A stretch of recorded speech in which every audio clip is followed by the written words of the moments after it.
Hello and welcome to Jason Cavness Experience. I'm your host, Jason Cavness. Yesterday is Steve Banks. Steve, thanks for being here today. Yes, sir. Thanks for having me, Jason. Appreciate it very much so. So, Steve, first question. How do you take care of yourself, like mentally, physically? Like you have a lot of stuff going on. We'll do a deep dive later, but how do you take care of yourself? How do you make sure you're taking care of yourself? Oh, God, that's a loaded question. Well, I have a 5-year-old and an 8-year-old. So I have to stay active. As a 48-year-old African American male, I take pride in trying to stay physically fit. I'm in the gym playing basketball.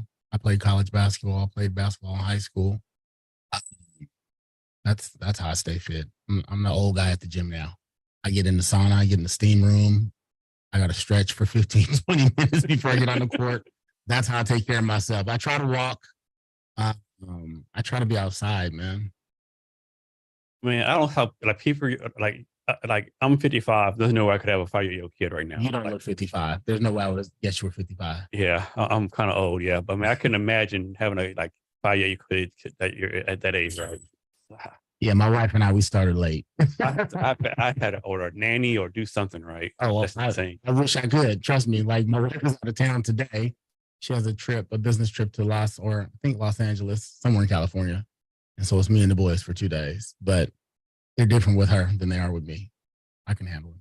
So being like your kids are 5 and 8 is like, suppose you would have had your kids like in your 20s. Yeah. You think having an older age has you think about legacy more versus when you were younger? I probably think about legacy more so now for sure. I mean, with everything that I do, I think about my wife and kids first and foremost. Everything that I do, whether it's, I mean, it's funny. I mean, if you've been married or if you're married or have a partner, like I always feel like I have to ask, like I check in with my wife. How are you doing? Can I go here? Can I go there?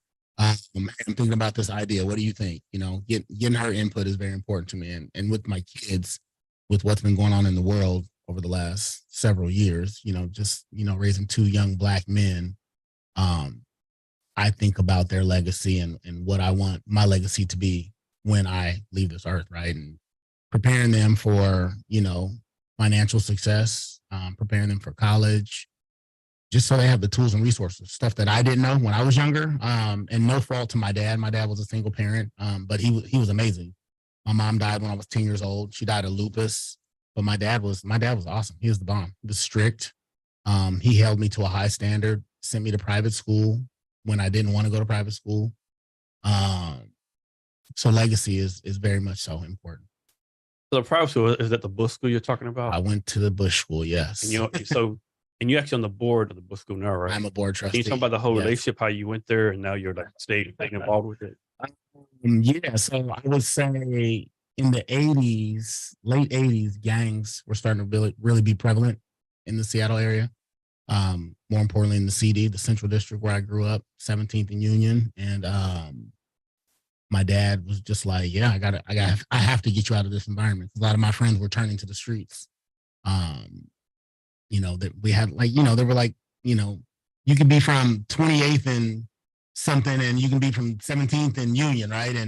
But you were beefing, but you guys were all friends. You grew up together, right? So the little gangs, that was just kind of like the hood thing. But, once like the Crips and the Bloods started making their way up to Seattle, like my dad was like, yeah, I need something different for you. So he took me out of Meany Middle School. I was a public school kid. I went to TT Minor. I went to Meany Middle School. I went to Bryant Elementary School. But when I was at Meany Middle School, my dad was just like, it's time. So he sent me to the Bush School. We actually went on a couple visits to several schools. But Bush was close to home. My best friend, he wound up going to Lakeside. And for me at that time, Lakeside just seemed so far, way up north. But had I known what I know now about Lakeside, I probably would have chose Lakeside just because, it's prestige.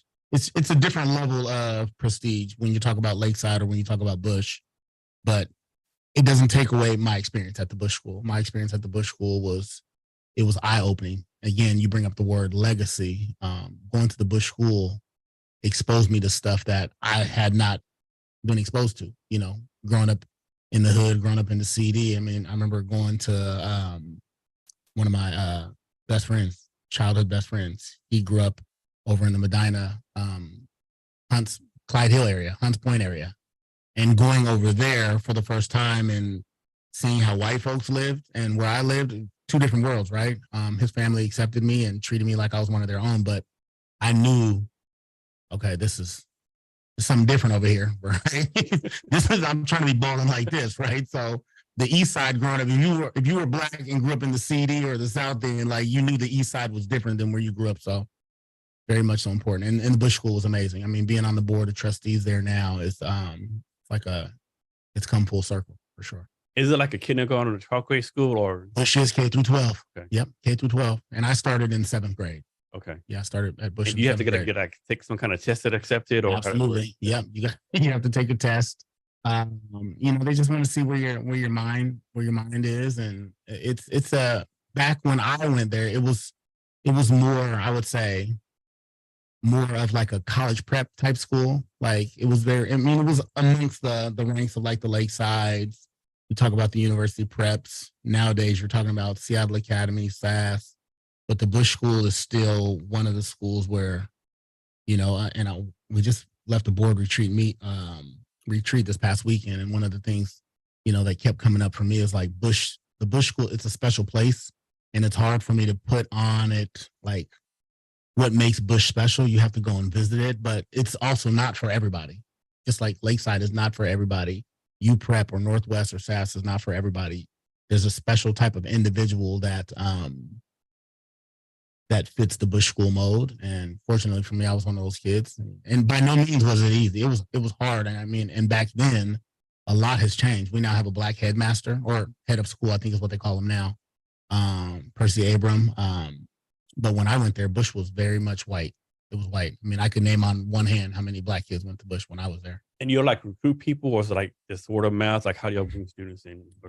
I'm sure being selected, you probably might not need to recruit. Oh yeah, you don't need to recruit for Bush. I think there's always opportunities to market what the school, what makes the school special, what the soul of the school, the heart of the school, what differentiates the Bush School from some of the other independent schools in the area. But it's not a school that you have to recruit. People want to come there. I mean, there's waiting lists to get into the Bush School. Again, I mean, it's expensive. It's an expensive school. And again, I couldn't even tell you the exact amount of tuition right now. My kids don't attend, which I could see my kid, my 8-year-old, he's an analytical kid. He's a thinker. He's a debater. He questions everything, which to some degree is good. He's a Bush kid. He now attends St. Therese Catholic Academy, like my 5th or like my kindergartner. But yeah, Bush, it's a special place, man. It's a good school. So if a parent wanted to apply to have his kid go to Bush, what kind of things they'd have to do, like how to kind of get an advantage and advocate, like is it grades, is tests, what could they do, like make themselves stand out in the process? I think it's all of that. I think it's well, for one, I think anybody that's thinking about going to the Bush School, you should go on a tour. And they have tours throughout the year. I know they've had some tours in the last couple of weeks, which I did not sign up to be a guide this year just because of my schedule, but you should go on a tour first. Go on a tour, get to kind of know the community, speak to some parents, speak to some students who are currently there. And then from there, there's a process. And I don't know the entirety of process that you have to go through, but I know there's a bunch of paperwork you fill out. Financial aid stuff. And I believe there still is kind of like an aptitude test that you take. But obviously it's going to differentiate from the lower school to the middle school to the upper school. And you all get like any kind of scholarships or like tuition assistance? Of course. Okay. Of course. Yeah. And then talk about, I'm guessing there's like kind of like a higher chance of going to college or doing something better versus a public school, or is there? I think, well, I would say that's not just for Bush. I think that's for any independent school. Any private school. I still call them private schools. I know they call them independent schools now, but I think for I can speak to the Bush School. Yes, you don't go to the Bush School to not go to a prestigious college, right? And when I went to college, I applied. They actually have you apply for, like, I know I can get into these 5 schools, right? Then there's like, okay, then there's maybe 5 that I might be able to get into those schools. I might not be able to get into. And then there's like, I'm just going to apply to these because, man, I've always wanted to be a blue. But I just want to go to Duke because it's always been on my list. And I applied to Duke and I did not get in, which it wasn't a surprise. But I think the schools that I wanted to go to and I applied to, I got in. I remember like Pepperdine was one I got into, but Pepperdine was expensive at the time, and I actually wanted to play basketball. So having been down there for All Star Camp, which my high school coach took me to, Jim Franklin, rest in peace. He was a big influence in my life. Pepperdine was one of those schools. UCal Santa Barbara. I got into, I think University of Redlands was. I think those are the 3 California schools I applied to and got in. HBCUs were big for my grandparents because my grandfather, he was from Forest, Mississippi. My grandmother was from a town called Camden, South Carolina. So the whole HBCU, which I didn't understand a lot then, but Johnson C. Smith was one of the schools that I applied to, got in. Hampton. There's one more I feel like I applied to. Johnson C. Smith, Hampton. Maybe it was just those 2. And I got in all those. I think Hampton was actually the first school that I was accepted into. But I wound up at a school called Eastern Oregon University, which was probably not on a school on Bush. I'm probably the only person from the Bush School to ever attend Eastern Oregon University. So there was a coach that was recruiting me from the University of Portland, Art Furman, that I had built a relationship with. I believe his staff, the staff that he was under at University of Portland, they were fired or they left or whatever. I don't know the exact circumstances. But Art took the head coaching job at Eastern Oregon. And he liked me and called me up and had a spot for me. So I wound up going to Eastern Oregon for 5 years. I was a redshirt freshman and it was the best time of my life. But to some degree, I still wish my father would have pushed me to like Johnson C. Smith, right? Like, a Black kid growing up in Seattle, like that is a far away place. That would have been a long way for me to go. And I just wasn't probably mentally ready at the time. But, with all the craze about HBCUs now and what's going on, I wish he would have like nudged me a little harder to go. So it's time for your kids to go to school. Of course, it's like 10 years from now. And they come ask for advice. Are you going to like kind of influence to go to HBCU, pick their best choice? And is there really a difference in education between the HBCU? What is it called? PWI? Yeah. Like, yes. Is it, is it? I think that is. Yeah, I've heard people say if you're a Black person, you go to HBCU because that's experience, all that kind of stuff, Well, and again, I've only visited HBCUs and, some of my good friends have gone to HBCUs. I have a couple of friends that have gone to Hampton. I know folks that have gone to Howard, Florida A&M, Elizabeth City. Like, it's a different experience. Like I had a great experience. I was a college athlete, so my experience was different than just being a normal student at Eastern Oregon University. But my wife she would definitely, she's already, they're going to an HBCU. If it's up to her, they're going to an HBCU. My oldest has often talked about, wanting to go in the Air Force because his godfather played football and was a student at the Air Force Academy. And that's the only way she would ever let him join the services. Like you're going to an academy, like you got to go to Air Force Academy, right? You're not just going to enlist. But they already know where, like they talk about where they want to go to high school already. Like they're pretty smart kids, and we instill education in them, pound it in their heads every day. Like how important education is. So they're aware of Black colleges. They're aware of some of the top high schools in the city, and they're already talking about it at 5 and 8 years old. Good. So they make a very informed choice when it comes to time. Yeah. Yes, for sure. Good. So something else you do is something called Baseball Beyond Borders. Can you talk about that? Baseball Beyond Borders is a organization that I've been a part of. It's a nonprofit that I've been a part of since its initiation, since it's been organized. Buki Gates, a good friend of mine, started this organization, and at the end of the day, it's a baseball organization, but it's a platform to teach kids. Really, in my eyes, it's about life skills, preparing these young men for college and now and life, right? But now there's volleyball, there's softball is involved in part of the organization. So it's basically a platform to create interest about baseball, because you don't hear a lot about baseball in the inner city. And it's an expensive sport. I mean, my kids started playing t-ball and baseball this year. I remember we went to Dick's Sporting Goods to get a bat for my oldest son. Bat was like $300 for a baseball bat. Man, but he's not that bad for the rest of his life, you know. I mean, the gloves are like $100. So, but Buki created an amazing organization, an amazing group of board members there that are passionate about, for one, baseball, and passionate about kids and seeing kids excel in baseball and in school and in life. And yeah, so it's a really cool organization here in the city of Seattle.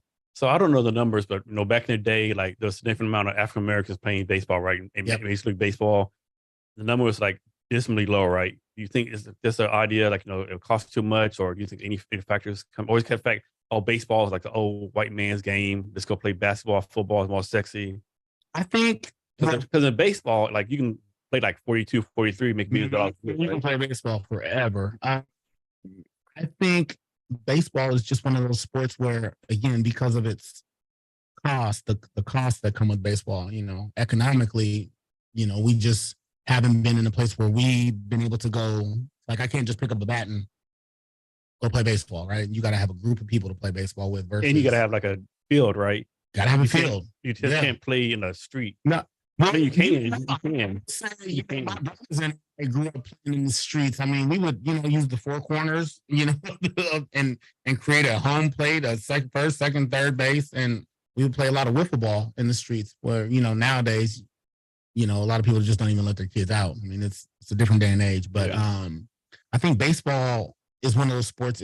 It's expensive. There's a lot of different things that you have to be complete at baseball. I mean, from the glove to the batting gloves, to the catcher's mitts and the outfield gloves, the cleats. I mean, baseball is expensive. It's like skiing. You don't see a lot of black folks that ski, at least growing up in the inner city where I grew up. None of my friends skied. I mean, you got to have the skis, the poles, the boots, the helmet, the gear. I mean, it's expensive versus. And you got to get there. And you got to get to the mountain. You got to pay the lift ticket. You got to pay the lift ticket. I mean, gas just to get to. The closest lift is probably Snoqualmie Pass. I mean, that's no, that's not a short drive, but so again, I think a lot of it's just, the economics behind it. But when black folks, anything we touch, we turn to gold, man. Like we're athletically good and engineered. Our DNA is just like we're good at whatever we touch, whether it's golf, whether it's tennis, whether it's baseball. Obviously, we excel at basketball, we excel at football. But those sports are sexy, right? And they have been primarily the sports where it's attainable for us. Yeah. It's been attainable and you can make a whole lot of money, but you can also make a whole lot of money playing baseball too. Yeah. I mean, you can make a whole lot of money doing a lot of stuff these days. I mean, esports, it's a different day and age. I know, Kevin, I know back in the day, like you play video games, your parents like, what are you doing? Get outside. Yeah. Imagine me more millennials there would be the parents would say, well, are you really good? Let me see. Oh, you're good. Oh, okay. Let me invest in this, And they're giving scholarships. Like you can go to college on an esports scholarship. Like it's just like I said, it's a different day and age, man. There's so many, the things that kids have at the palm of their hand, obviously these tablets and smartphones. And, now we're talking about that, artificial intelligence. I mean, it's the new cheat code. I mean, think about it, like when we were in school, and if I had Chat GPT, like I would have passed all my tests. I mean, it's just, there's just so much information. And to some degree, it's overload. But, like my wife is really stringent on my kids. Like, you still need to be able to pick up a book physically and read it, right? Everything doesn't need to be on a tablet read. She wants you to be able to turn the pages and read line by line, which, a lot of that I completely understand. You got to keep that mind sharp. ChatGPT, I think, is a blessing and curse. I think too many people will ask a question, when did such and such happen, and they're just like right answer them verbatim. You still got to go there and massage it, put your twist on it, because if everyone in the class has the same answer, the teacher obviously knows. Okay, 100%. And you got to understand, like, I mean, when you're putting in those, because I've tried it and I've seen it, and I'm like, it's crazy. But all it is, it's just, I mean, again, from my understanding, it's pulling from the cloud, the web, whatever, all those different platforms, right? Whatever's out there, whether it's Google, Bing, or Internet Explorer, whatever it is, it's just pulling all that. It's just pulling from those sources, and it's just piling into whatever answer you ask or whatever question you ask. So, I mean, how reliable is it? It's only as reliable as the information that's out there. Yeah, like I say all the time, like talking about ethics, right? it's only as good as ethics person doing the original code, right? right? If that person's a piece of shit, you don't get piece of shit answers, right? 100%. Like how do you control that? Or don't 100%. control it. Yeah, 100%. So recently had a major accomplishment where you got a master's from Georgetown in sports management. That's a pretty big deal for you, right? Yeah, you know, Georgetown was one of those schools I actually forgot, but Georgetown was one of those schools on my list. Like I was always, you know, growing up, basketball was my thing. And, you know, at the time, you know, John Thompson was like the godfather. Like when you talked about basketball, college basketball, and playing for a black coach, John Thompson was that guy. And, you know, my era, my brother and I, my brother EC and I, like Georgetown basketball, the Hoyas. It was Hoya everything, Hoya this, Hoya that, and that gray and blue was just amazing. So again, fast forward to, you know, age 45, I think is when I decided, like, you know, because I've been battling it for years. Like, I'm gonna go back to grad school. Should I not? And again, I got my bachelor's in 1999, and you know, I just finally, my wife got hers in 2013. She got her master's, and I just always felt like something was missing, right, from my resume. And you know, I hate to always bring like color into it, but at the end of the day, like we have to show up differently. Black folks, you know, males, black men have to show up differently, you know, and we have to look a certain way. We have to be that much tighter, and we have to have so many accolades just to sometimes get in the door, right? And for me, Georgetown was very strategic. I had always wanted to go there, but you know, and again, I applied to several other programs and thought about several other schools, but I knew, you know, especially after talking to my wife and a few other people, like Georgetown is where you need to go. For one, they had everything that I was looking for in a master's program, but it's Georgetown.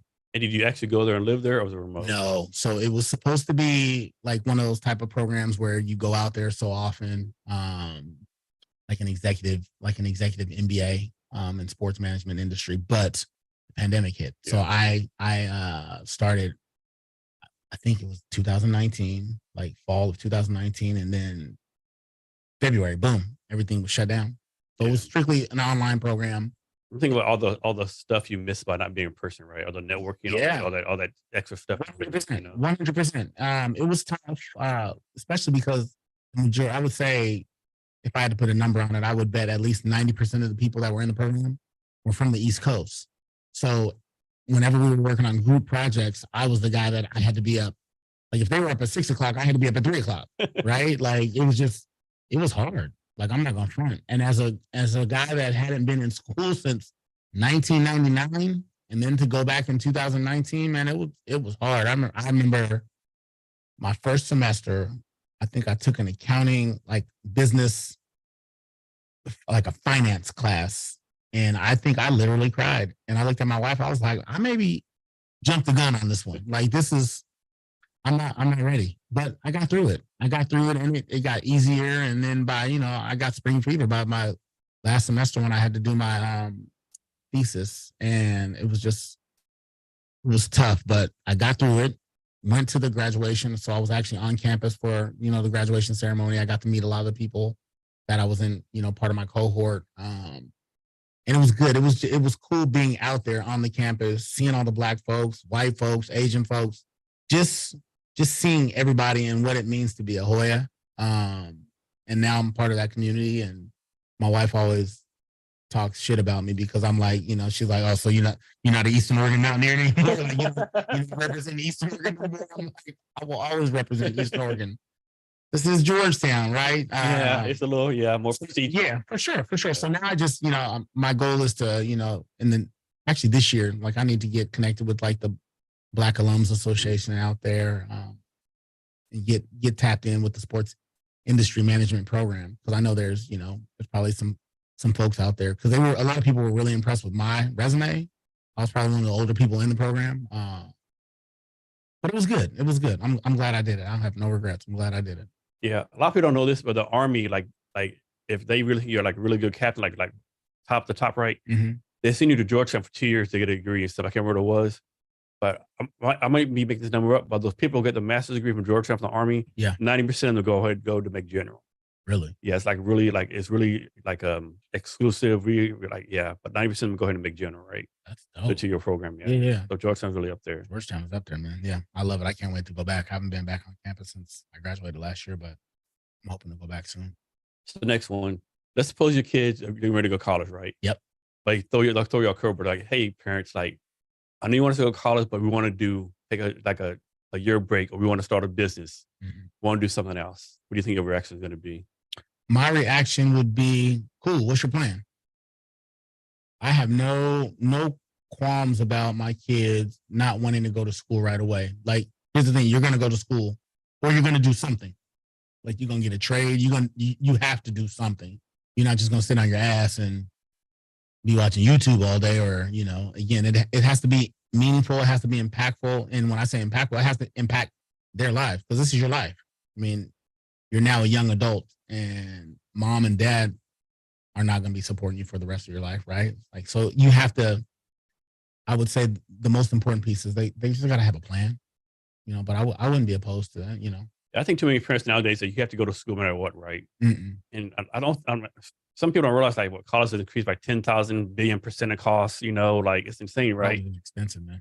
And like, and what do they really do for you? Like, is it college supposed to like find you a job, make you a better person? Right. Well, for me, I think being a student athlete at Eastern Oregon University, I will say I was prepped very well for college life, because Eastern was, the Bush School was like a prep school, so our schedule was like being in college. Like, I might not have a class that didn't start until 10, whereas Seattle Public Schools back in the day, school started at 7:15, and you were at school from 7:15 till 2:30, right? Like, that was your schedule. Versus Bush, you might have an open period here, or you might not have to show up until, you might only have 3 classes on Wednesday and 4 on Tuesday and Thursday, right? Like, it prepared me for college. But I would say college. So you knew not to take a class 8 in the morning. 100%. As a student athlete in college, I think most of my classes didn't even start until 10:30, right? But I did that on purpose too, because I knew, like, once I got home from practice or game nights, like, I wasn't studying. So my thing was, I would get up at 6 in the morning, go to the library. I was in the library from like 7 to like 9. Like, that was the time I studied, did all my homework, and then maybe like an hour break, and then boom, I'm was to class. But I think college is more about, college to me was about the experience, life skills, right? Like, you meet people from all over the place. My freshman year, my roommate, I had to stay in the dorms as a freshman, and my roommate was from a small town I don't even remember the town. It was some town in Oregon. We were opposites. He was from the country, I was from the city. He was white, I was black. We dressed differently, we looked different, we talked different, but we was as cool as the fans. Like, Isn't it amazing how that works out? Together, you know what I mean? It always works out like that. It works out. You never heard of like where it's like bad case, always like became best of friends or buddies So stuff. cool. Ryan was his name. I can't remember his last name or where he was from, but so cool. And again, it was just about, for me, it was about experience, trying new things. Like, that's the one place where you can, like, just kind of explore and let loose and try a bunch of stuff without really being penalized. You know what I mean? Like, I was an Eastern ambassador. I was close with Dean Stenard before he passed away, unfortunately. Like, I got involved with, I wasn't just a student athlete. Like, I made sure that I got involved and I wasn't just a jock. Because again, a lot of that the Bush School taught me, and my dad, he was one of those, make sure you get involved with some of the decision makers and get to know different people while you're there. So it's not like you always like extra stuff, right? I know some people say, why are you doing extra stuff? Just more work. Yeah. But people don't realize you do extra stuff, you put yourself out there more, people want to deal with you more, right? Can you just talk about the benefits of doing like more? Well, I think, really what we're talking about is building relationships and networking. And again, I didn't know that's what it was called at the time, but I think really that's what you're doing. You're building up a pipeline, because at some point, I didn't realize it, but I would need Dean Stenard. I was going to need Coach Furman. I was going to need some of my friends, to put in a good word for me here or there. So you just start to build these relationships, and you do good by people. People will support you and look out for you. That's really, honestly, what it is. I'm going to be on a panel here in a couple of weeks at the Bush School talking about, we're celebrating our centennial year, our 100 years of the Bush School, and I'm going to be sitting on a panel talking about mentorship and what mentorship means to me and what it should mean to other people, and how do you gain a mentor? How do you become a mentee and all that type of stuff? I think so much of that stuff is important, which I think a lot of young folks need to hear that. Know that there's one phrase that I despise when I hear people say they're self-made. Well, somebody helped you somewhere. Like, I get it, self-made. Like, yeah, you went out and did the work, but somebody gave you a lane, opened the door, like, so. And how oftentimes do you get help? You have no idea that you got help, right? Yeah, yeah, Somebody said a word for you or someone, how many times man. I saw a meme where like, you get people discuss you in closed rooms, you're not there. And like, you have a champion there. Yeah. Or someone, give Jason a chance, give Yeah. Steve a chance, right? And Yeah. you don't know about it. And a lot of mentors won't even tell you because it's not for them to shine. It's not for them to take credit. Like, when you have real mentors, they're just trying to, like you said, you have an in-house cheerleader, somebody who's an advocate for you and wants to support you and see you win at the highest level. So you took kind of like a career change where you became a salesperson at a medical company. Mm-hmm. Can you talk about why you did that? And just, like, 'cause that's like, how about going from, you didn't go for apple oranges, you were like from apples to something else, right? You're like, is that something you wanted to do or just like economic reasons? But it just, so I graduated in 1999 and I knew I wanted to work for a sports team, right? And so from 1999 till about 2001, I worked for the Seattle Sonics. I got real close with Mr. Gary Payton. G became like a big brother. And G was like he was like my idol, right? When it came to basketball, everything that I did, I emulated myself. Like, a lot of people emulated Jordan, Kobe, like I emulated Gary Payton. And so I got to know G really well. So I went and started working for his foundation, and through his foundation, I became close with Eric and Aaron Goodwin of Goodwin Sports, where I got my sports agent career started. And I was a big fan of Eric and Aaron, and I knew that's what I wanted to do, right? So I did that for years. And then 2010, I stepped away and started doing my own thing. I started my own company, Bank Sports Ventures, did that for a little while, got connected to another big time agent, was with him for a few years. And it was just, it was one of those where I was just like, you have to, I don't want to say you have to be cutthroat to be in that industry, but you got to have tough skin. You got to have resources. You got to be built a certain way. And I'm built for it, but there's just some stuff I'm just not going to do. Like, again, I earlier you brought up the word integrity, like ethical, having morals, having certain standards for yourself. Like, there's just some shit I'm just not going to do. And so I was kind of burnt out after that. I took a break in 2013. Then I went and worked for Morgan's. I went and worked at New York Life, sold life insurance. And again, that was just kind of like. And that's you got the Heisman Trophy of the sales people.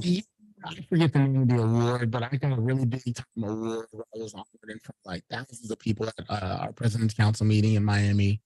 Had a lot of success there because I like helping people. So it's the Ben Friedman Life Excellence Award. Yeah, if you say so, if it's in there, if it's in the bio. Yes, in the bio, yeah. But I wasn't in love with life insurance, right? I wasn't in love with life insurance, but I enjoyed helping people. So I walked away from there, went to Morgan Stanley for a little bit. That was a little too corporate for me. And the thought of, managing people's money, like, again, I was just in this place of what am I going to do? What am I going to do? And then that job just kind of fell into my lap. One of my wife's sorority sisters, a really good friend of ours, gave me an opportunity to work with Eli Lilly in the diabetes unit, and it served its purpose. Again, I wasn't in love with being a salesperson, but I think there's two types of salespeople, right? People that actually sell and they have to sell and they have to hustle you and tell you everything about their products is golden. And there's people that, can sell without selling. And I'm one of those people. I can sell because I think, again, I'm more concerned with like building a relationship, and you want to buy or you want to have something that I have because, man, I trust what Steve is bringing me, right? And that's the sell. I don't have to sell, like, I don't have to be a used car salesman to sell you a product. I feel like I'm good enough in relationships. I could sell ice to an Eskimo through my conversation and how I approach sales, if you will.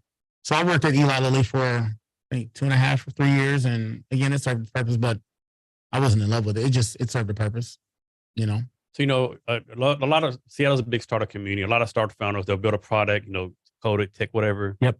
But they suck at selling, right? Yep. Because they just can't do it, right? What advice you have someone who's like say I'm not a good salesman to like become a good salesman? Um, that's a loaded question because I'm a fan of know what you're good at, right? And if you're not good at something, find somebody who is, right? Like I'm a relationship guy. Like I have a business partner right now who has a product which I can't speak too much on it because we haven't gone public with it. But he's a visionary, right? He's your Steve Jobs. He's got the ideas up here. He's an innovator, but he couldn't sell ice to an Eskimo. He couldn't sell, sell a product if you gave him the blueprint and he had it right in front of him. That's just not who he is, right? Um, he's not a he. Basically, I guess what I'm trying to say is just know your lane, know what you're good at, and what you're not good at, you outsource that or you bring somebody else in to do that, right? Like I'm not like I'm a relationship guy, and I know that about myself. I'm not like this, what you have set up in here, like the microphones, like that's not my thing. Like I can't do that. This would stress me out. This would stress me out. Like all these chords and into this and that. That would stress me out. So I would, hey Jason, I'm trying to do this thing. I've got a relationship with these people. I want to bring them in. Can you hook this up or set this up for me? Again, it's just know your lane. That's what I would tell somebody. I mean, if they really just want to get into sales, again, you've got YouTube at your beck and call. Yeah, YouTube University. YouTube will tell you everything you need to know. But yeah, but again, if you're a visionary, focus on being the visionary and building that vision, and then you hand it off. I think where people get in trouble, so many people. I just went through that with again, without going too much into detail. I was working with a startup group, and I just feel like it could have been something special. But egos got involved. I don't need to be the man. Where you want to go, I've already been there. I've been to the mountaintop in the sports management space. I've been in New York. I've been in the green room several times. I've had my own client in the green room, and hearing David Stern call out their name and like that. I'm not impressed by that type of stuff anymore. And so often, people are in love in my business, in love with the lifestyle, not necessarily in love with the work that comes behind it. Like you see the finished product and you see people sitting at the games, or you see Steve riding, on a private jet or in the Bentleys or sitting courtside at the game, but you don't see the work that goes into all that. Like it takes time. And I think this newer generation, or a lot of these new agents in the game, they're so in love with the lifestyle. And it's tainted it. Being the VIP at 3 a.m, Yeah. the entourage. They teams. Yeah, they want to be. They want people to, man, this is mine. I did this. And you can have all that shit. I don't care about that. Like, as long as I can go home back to my wife and kids at the end of the night. And again, I want to be able to provide, because if I was in it for the money, I would have quit a long time ago. I'm not a millionaire because I've struck it big in the sports management space. I truly enjoy what I do. Now, I will say my time is here. Like God is aligning a lot of stars. And over the last couple of years, I've been courted by some bigger agencies. I have an opportunity to do my own thing. Now I've got options and choices. And at 48, I have the right people around me to make sure that I'm successful. So if you could go back in your life, like your 9th, 10th grade or whatever, pick any age, do you think you would have been where you are right now? Like your 10th grade self, man, like Steve, man, you like really made it, or like, do you think you haven't done it enough, or? I would say, no, I have not made it. Now, other people will look at me and be like, dude, you're so successful. You made it. You this, you that, and I'm flattered by that. And to some regards, yeah, I think I've accomplished everything that I've set out to do. But I think there's something out there bigger that God wants me to have or make a bigger impact in this space. Because I've tried to walk away from sports on several occasions, and He reels me back in. Every time I've walked away from this industry, I've tried to walk away, and opportunities just continue to come my way. And so I'm blessed. I mean, literally, I'm blessed. I know some of the biggest names in this industry. I know some of the biggest players in this industry, personal relationships with guys that, they're the competition, but we can rock together. One of my mentors, he's from Atlanta. We met well, he's from Detroit, but he lives in Atlanta. We met because we were recruiting the same dude. And I remember his company wound up getting this particular client. But there was a, and he's a brother, he's a black guy, but there was a certain amount of love and respect there. Like I called him the night of the draft, text him. I think I might, it was either call or text him, but just to say, man, congratulations. Ain't no hate, ain't no, because you hear a lot of that stuff in this industry where, when I think earlier I mentioned that black on black crime, like when people will hate on you and hate on this person, and then I'm not in all that. You won. That just means my time is coming. Like you got it. Like I support. You know, I just wish we could collaborate more, but that's not the nature of this, because it's not the nature of the business, because there's so much money at stake. But isn't it crazy how so many people think like everything's limited, right? There's a limited piece of pie, limited money, when it's actually Yeah. like expansive, and the more you make, the more other people make. I mean, to some degree. But there's a lot of money in this industry. There's a lot of opportunity to make money. And nowadays, I don't know if you saw, but Giannis, Yeah, I saw that. he just signed a 3-year deal for, I think, 186 million. I think that averages out to like 62 million a year. And he's a superstar. And there are guys at the end of the bench making $60 million. Like I'm talking like the 9th, 10th, 11th guy at the end of the bench. That's still a lot of money. Yeah. Because I remember when that was the norm, when guys were just making that amount. So I say that to say, everybody's not going to get a Giannis. Everybody's not going to have a LeBron. Everybody's not going to have a Steph. Everybody's not going to have a Jason Tatum. You know, like you can have a guy that is loyal, that believes in you, and that is looking for the small agent. You know, some guys want the glitz and the glam. That's cool. There's a spot for everybody in this industry. And so for me, I mean, you know, if I'm blessed enough to get a big name guy, a lottery pick, that just means God had it in my plans. If I don't, like, there's low hanging fruit out there, and there's guys that need a Steve Banks in their life, and I'm cool with that too, right? Like, so, like I said, like whether it's 50 million or it's 200 million, that either way, 4% of either one of those numbers is a lot of money. Yeah. You know what I mean? And one thing, I don't think people realize how good NBA players are, because there was a thing on TV a while ago where this player, I can't remember his name, the white guy, Mm-hmm. he used to play for the Boston Celtics. He's always like the 12th guy on the bench, right? Mm-hmm. And people are like going after, like, you know, you're a star player or whatever. And so you challenge people, like, play me in the game, right? Mm-hmm. He played all these intramural people, junior college people. He like slaughtered all of them. Like, he like 21-0. Right. I think it was Scarbini, something like that. Scalabrini. Yeah, that's it. Yeah. Yeah. I mean, he does all of them, like combined for like 113-2, right? Because he don't look like, I mean, he don't look like a hooper, but he's good. I mean, and he was like, I'm closer to LeBron than you are to me. facts. Yeah. That is a real statement. And you have to be good to get to the NBA. Yeah. You have to be good to get overseas. You have to be good to go to college. Yep. You have to be, at some level, you have had to been good for the coach or an organization to say, that's the guy we want in our program. Yep. You know? So. And taking more talent, right? That yes, so you're a good worker, good character, you know. Yeah. Yeah. And so many guys don't pay attention to that. I mean, when you start talking about like building brands and you want to be the next LeBron, right? Like my son, he is enamored with LeBron. And I'm like, well, you don't ever want to go to the gym.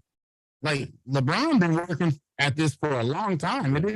Now he's got some physical attributes, right? Like his DNA. Yeah. You know, his mom and his daddy, they created this unicorn, but what he does off the court and how he takes care of his body, like, yeah, he puts in the work, right? Like that's the difference between, you know, I've seen it, the elite and then the middle tier and the guys that are just, man, they just happy to be here. Yeah. They get that check and they get that 30 million, 40 million, 50 million, and they're good.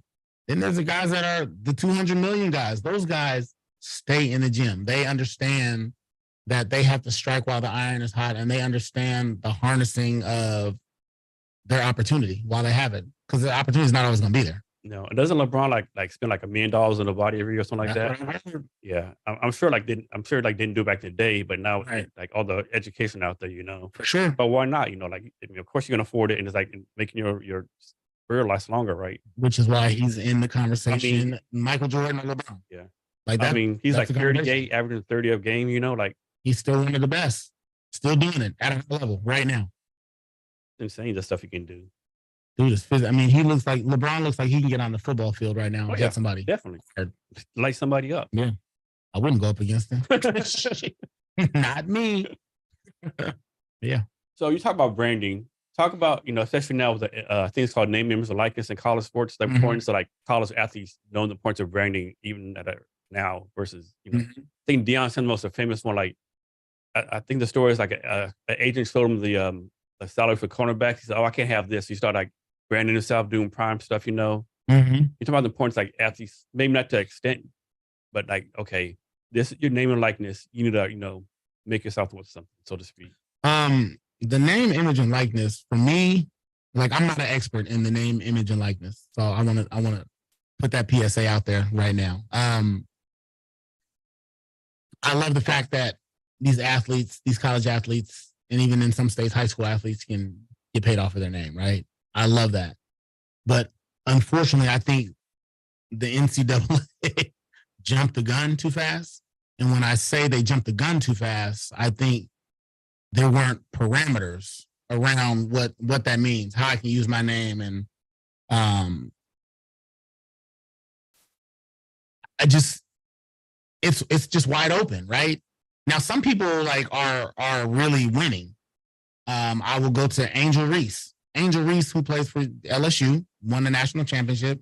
She's killing it. She's killing it in the NIL space.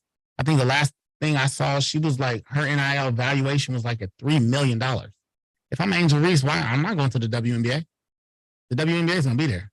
Like, she's making so much money right now. She don't need to go to the WNBA. Yeah, her, the other lady, the rapper lady, I can't say her name. Flage. Yeah, they interviewed it. They said, why go to NBA? Like, they're messed up. Now they're doing this. Like, all this stuff's going on. Like, I'm getting paid. I have a great coach. I'm in college. I'm living the life. And I saw that I know Allen Iverson and Shaq, they're reigniting like Reebok basketball. She's now the face of Reebok basketball, which again, amazing. Like, I love that for her. But where the NFL space gets tricky, everybody's not eating like her. You know what I mean? Like the quarterback at Alabama, he's probably eating. Michael Penix Jr. at UW, he's eating. Shedeur Sanders, he's eating. Yeah. The average guy is not eating like that. But the backup defensive tackle for North Dakota State, he's not eating. No. You might get some local deal from like an auto tech shop or something, You're absolutely right. But the one thing that I like, the NIL space, some kids are really on that. So where I battle with the NIL space is college coaches and college programs now, in some regard, they have the capability to do exactly what they've always been frustrated with sports agents, sports managers. Like how we recruit, like you offer people money, you offer a kid money. Now it's no secret. Some people play that game, but now all of a sudden it's legal. Kids are now going to the highest bidder. Well, Notre Dame's offering me $50,000. Texas is offering me $70,000. Well, Alabama, what you offering? Well, we're coming with the bag. We got 100. Remember the case in that quarterback from Arizona was supposed to go to Florida, and then Florida backed off. Like they cut the NIL deal in half. He said, "Okay, I'm going somewhere else." And since you know, crazy, yeah, crazy. And a lot of this stuff, again, a lot of it is just not even NIL deals. It's just, man, we got a bag for you. Come here, we'll find something. I know Texas Tech have a deal. As far as it's called, but basically, like it's a foundation on the guys at NIL where they pay all the athletes like $20,000 a month. And like these collectives. Yeah, collect. Yeah, not 20, it's like 20, maybe it's $20,000 a year. They pay everyone the same amount of collector, right? To me, that's not NIL, right? That's like paying your players, right? But it's what it is. Right? I like that. Right. It's a fair landscape. And everyone, right? it's a football player, soccer player, whatever. Versus ain't nobody eating like Michael Penix Jr. at UW. Like, and again, I'm not making it. I just think at some point they're gonna have to put some parameters around the NIL space and how guys went. I also hope that these kids are getting education on the financial side of it, right? Because a lot of these kids understand taxes, and like this is some of the stuff with some of these guys, it's putting you in a tax bracket that 1.5 million is really more like 700,000 or 800,000. You know what I mean? So I hope guys are getting that financial piece as well. Yeah, good. That's part of it. There's a school, I can't remember what it was, but the school they gave a local, I think it's a Dodge Ram. They all get Dodge Rams, right? Was that Utah? Was it Utah? I think it's Utah. Yeah, I saw that. Where they is and they were like, just, they're giving the cars at least, right? Yeah. But still, I'm sure there's some financial implication even having a free car, right? Of course, I don't know there are, but man, it's all money is involved one way or another. So there are, I'm sure there's some financial implications. Yeah. But the fact like these kids have to grow up really fast now, right? At 18, 19, okay, what are taxes? What is this? What is that, right? Mhm. But before you just, go play football, so to speak, right? You get your scholarship, you get a meal card, and you're good. Everything's taken care of now, I think you have predators that Oh yeah. because of social media, it's so easy to you just tap into somebody's DM and you make connection with them, right? Hey, I got such and such over here. I want to deal. I'll do a deal with you. And again, I just hope that within these institutions that they're prepping these kids, which I'm sure they are. Yeah. Hey, if somebody reaches out to you, bring the deal to us. Let us vet it. Yeah. Give it to your parents. Somebody needs to vet it. Don't get yourself in a world of trouble. Yeah. I'm waiting for somebody to sign like a deal with a cannabis company. Yeah. At some point, or a strip club or porn film industry, At some point, it will happen. Or somebody, a whiskey distillery. Hey, at some point, it will happen. Actually, I was surprised no one from the University of Louvre hasn't signed a deal with a bourbon company. Well, I would imagine they probably got, that's a well-established university, and I would imagine it's a well-oiled machine. So they know, and those kids that go to that school know, hey, you better not, or else you'll lose your scholarship, right? I know two deals I really like was the one. I know the Kavanaugh twins, right? The white female basketball players. They played at Fresno State. And beautiful girls. They had like music tech followers. They transferred. I really like that. Yeah. And then there's way back in the day, this black kid, he became a meme for Popeyes, right? Mm-hmm. And so he plays from some like Division III school, and someone put on Twitter at Popeyes, if you don't give this kid an NIL deal, we're not eating chicken again. Within days, they saw it and they gave out like an NIL deal. I just sent it to you, right? It was so great, right? It's crazy. He's like 19 years old. He's like a Popeyes meme, Yeah. He had this like funny face of Popeyes, like what I look like if I don't eat Popeye. And years later, he got an idea from them, right? I mean, a lot of it. That's how a lot of this stuff is happening. I mean, there's no blueprint. That's what I say because let me rephrase that. There's a blueprint, and there's companies that do marketing, and they have all these processes that they do. But again, because of social media and these young kids, how they stay on TikTok and Instagram and Facebook and Snapchat. Like, if I want to get to a kid, I'll just go in his DM. Yeah. So yeah, I want to do a deal with you. Here's what the deal is, and they can say yay or nay. They can respond. They can't respond, but it's not like the days when I was younger. Like you dealt with somebody in the basketball division at Nike, and there were channels that you had to go through to get to the decision makers. It's a different day and age, man. Yeah. Here's one for you. So the current Texas quarterback, Quinn Evers, I think is how you say his name, right? Uh-huh. So NIL came out. He was like an All-American high school football player, junior quarterback in Texas. He got offered an NIL deal, but in Texas, you can't be a high school athlete and get an NIL deal. Yeah. So he graduated, went to Ohio State a year early, got the bag from the Texas company, and then a year later transferred to Texas. Manipulating the loopholes, man. Yep. I mean, again, there's see this, but that's what I'm talking about. Like where the NCAA they don't have good parameters around this stuff. And if you have a lot of money like that on the line, I can't say that I wouldn't make sure my wife and my kids, hey, we need to move so there's a loophole. We need to get this bag. I mean, especially with with our population of kids, a lot of these kids come from inner cities, broken homes. Dad might be locked up or mom might be locked up or dead or vice versa. They living with grandma and they need the money. Yeah. I'm not going to make a kid from taking the money. I just want to make sure that they're getting some education around it and that these schools they're having the Morgan Stanleys come and speak to them, the Bank of Americas, and a lot of kids get to school. They don't even know how to sign a check. Yeah. They don't even know how to deposit or withdraw. They don't even know what a debit card is. Right. So you can easily abuse that money. I mean, we've seen guys in the NBA, Antoine Walker. I mean, he's kind of like the poster child. Antoine Walker went bankrupt and lost $100 million. Insane. And again, I got to know Antoine a little bit when I was working with GP, and because they won the title in 2006 with the Miami Heat. I can see why guys go broke. I'm not saying him in particular, but I think within I was there for 6 days. I think I maybe saw Twan drive at least 7, 8 different cars. You know what I'm saying? Like in 6 and I'm days. pretty sure it wasn't a Ford Focus. No, wasn't no Kia Sophias. Wasn't no RAV4s. The Ford Explorer. We talking Bentley, Rolls, Delawares, Maybachs, and Benzes, and yeah, man, it's crazy. So so if he can lose 100 million, a kid can surely blow 50,000 Yeah, easily. like that. You know what I mean?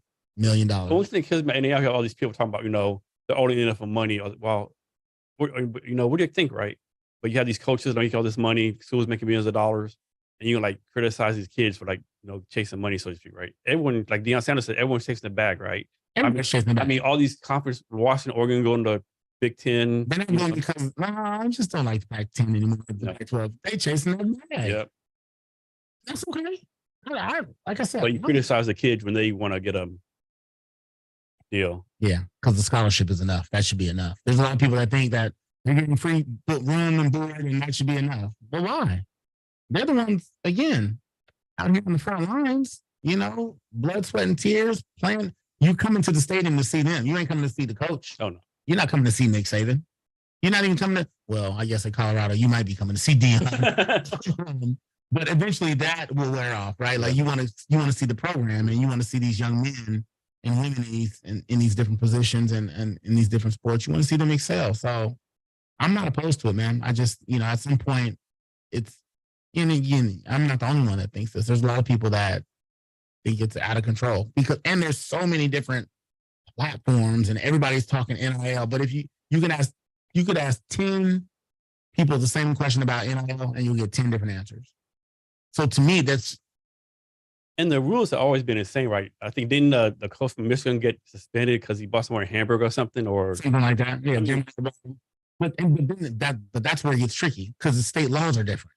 Yeah, the state laws are different. I mean, and if I'm a kid and I know that I can't go, like if I'm in, let's say Alabama, Georgia, I don't remember the exact law, but I know there was like some law in Georgia that you can only make so much money, and then if you made a certain amount, you had to give a portion back to the state. It was something crazy. And I could be wrong in how I'm explaining it, but if you have to look at, it's a business. So you, as a kid, I got to look at if I can make, I love Ohio State, man, but I can't even get an NIL deal at Ohio State. So I'm going to go over here. I'm going to go to USC.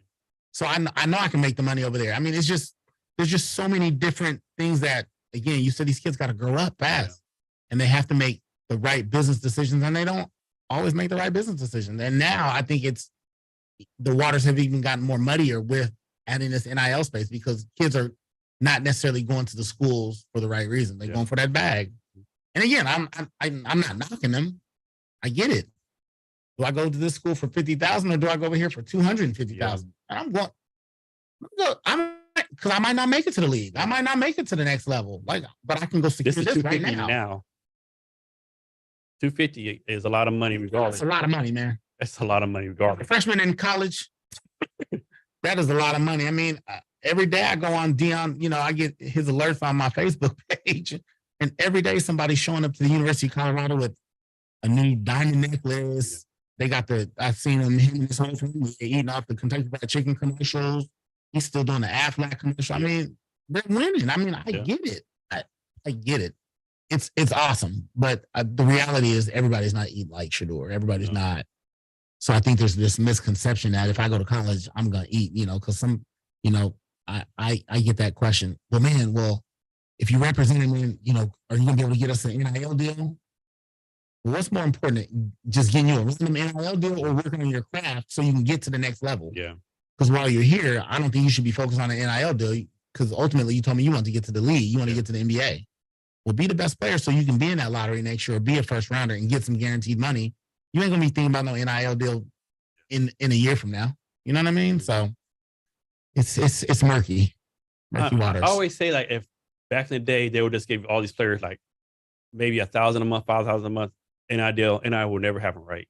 Like just give them $1,000, $2,000, enough money, spending money, some Mhm, money take out the whatever your case may be, mhm. but they don't want to do it. And now it's like you said, it's like a wild, wild west now. And proceeds, a lot of it started with, my recollection started with Ed O'Bannon Yeah, with the that's college basketball games. yeah on EA Sports, On right? EA I remember Sports, that. I remember that lawsuit he did. Yeah. the college football games, right? Like they're using these players' numbers, but they're not putting their names on the back of the But you jerseys, know who right? it is. You know who it is. Yeah. Like you go to any now, you might see some names on the jerseys, but like my little bro Isaiah Thomas, they were selling his jersey. Like I have his jersey. I have a couple of his jerseys that I had him signed from New York when he went to the University of Washington. But it's his jersey, but it ain't his name on the back of the jersey. But you know it's his jersey, right? So it's just, and he wasn't eating off of that. I mean, you think about like some of these guys, like the money that they could have made back. I mean, GP and I talk about that all the time. It's like, but on the flip side, he's like, man, I'm glad social media wasn't around when I was in college or playing, Yeah, I said in all the the time. NBA, right? Like, Yeah. but it's it's a given. It's a, I mean, it's a think, like catch-22. obviously Deion Sanders like been like big money. Someone like Brian Bosworth, linebacker from Oklahoma, Huge money. he got huge Man, money, right? huge money. Like the show, like Terrell Owens, like the guys' showmanship and all Yeah. that, they would have been eating. Think the NIL deal for the 1987 University of Miami football team. Wow. It would have been insane. They would have banned NIL if they would have given it. They would have banned NIL, but to yeah, you're right. Because I was a fan of the Miami Hurricanes back in the day. Yeah, Like, I mean they yeah. they were the team, right? The swagger, Crazy. the way they beat Ed them. Reed and all them dudes. Oh my gosh. Michael Yeah. Irvin, you Michael know, Irvin, the way yeah. they showboated. Yeah. Yeah, it would have been crazy. NIL would have been off the chain. Here's one for you. Put your sports agent hat on, right? Okay. So Caleb Williams, supposedly he's talking about staying in college another year because he doesn't want to play for Arizona or Chicago, right? Because they're bad You organization. said Caleb, all right, USC? Yeah, I mean, Okay. this is his dad saying, right? Okay. And like people on TV say, "Well, that's done because that delays you getting the big money Mhm. like, down the road." What would you tell someone like Caleb Williams? It's hard to tell him not to go. I mean, honestly, again, his situation is like it's like Angel Reese, right? And I would say he's in even a not necessarily a better situation, but this guy's in LA.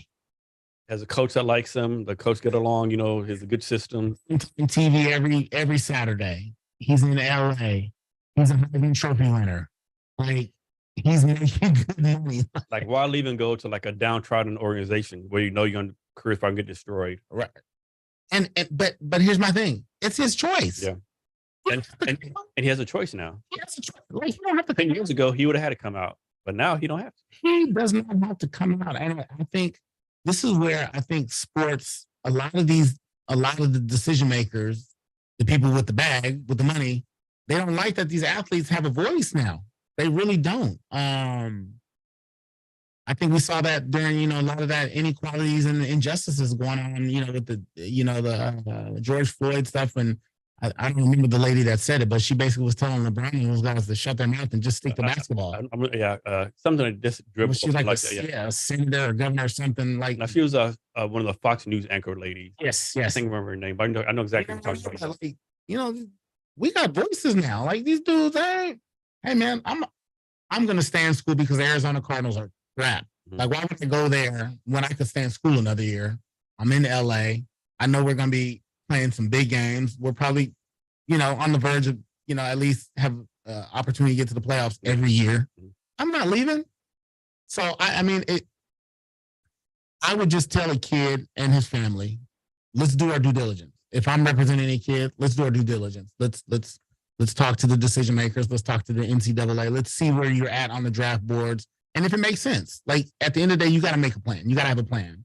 I think you got to have a plan A, B, and C, right? And what that consists of, that can consist of a variety of things, but it has to fit within your bucket and where you're trying to go and what your end result is, right? Like obviously, Caleb Williams is one of the top guys,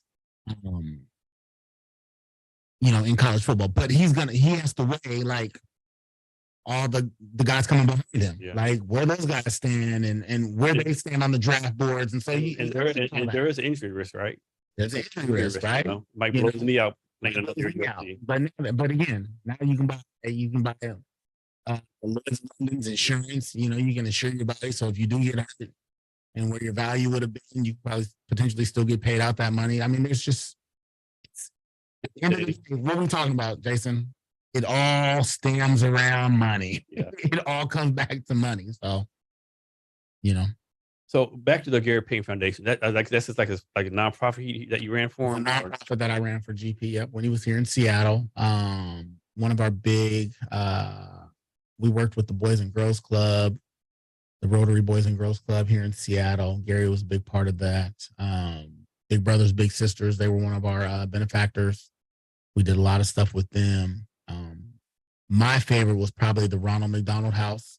My colleague at the time, Stephanie Ardell, we created an event that we did at FAO Schwartz titled How the Glove Gave Christmas instead of How the Grinch Stole Christmas. So we had these dope t-shirts made, but that was probably my favorite event because it was the Ronald McDonald House, and a lot of those kids don't get to leave the Ronald McDonald House, or they have cancer, they're battling something, which is why they're staying at the Ronald McDonald House, which is, if it's still there, it was right by Children's Hospital. So that was probably my favorite event, getting these kids bust in from the Ronald McDonald House and going to FAO Schwartz, which was where Nike, no, it was kitty corner for where Nike Town used to be in downtown Seattle. And Gary just let them go in there, get what you want. I mean, it was literally, we walked in and each kid got like $100 gift card. But by the time they got up to the cash register, they need batteries, they need this. And G just at one point, I remember he was just like, man, everybody get what you want. So, I mean, but that's who he is. Yeah. You know, that's who he is. And, you know, that was the heyday. That's back when Seattle, obviously we still had a team then. And Gary was in the prime of his career. I often tell people, and people probably still feel it, the town, as much as I loved Ray Allen being here in Seattle, the town has not been the same since the Sonics traded GP to Milwaukee and Ray Allen to the Sonics. Yeah. Like that. I think that's when Seattle lost a little bit of its soul, because guys have not been in the community like when Gary was in the community. Like I could be driving down 23rd and Union, or just driving down 23rd. You see Gary on the block at Earl's barbershop, just hanging out, just kicking it. You know what I mean? That's who GP was. G always wanted to be with the people. I could remember being out with him on several occasions. G did not want to be behind those velvet rope and VIP. Man, I want to go mingle with the people. Yeah. That's just who he was, right? I think a guy like King Griffey, I remember being young and King Griffey being in the community, Nate McMillan. Like outside of like Bobby Wagner and maybe Ty Lockett and DK, I wouldn't know any of these Seahawks, because they're not vested in the community. They come here for 5-6 months to do their job and then they bounce. Yeah. Like Sherm and Cam, I know they just opened up a restaurant, so you see them more often. Sidney Rice, I've gotten to know Sidney a little bit over the last year or so, but most of these guys, they're just not vested in the community. So G's foundation was a staple in the community, right? And it's still going on. He still has that foundation. He still has the foundation, but it's not registered here in the state of Washington anymore. I think so home for him now is Las Vegas and Oakland, because he's coaching college basketball in Oakland, and I know he has a home in Las Vegas as well. So yeah. So this is on your bio, right?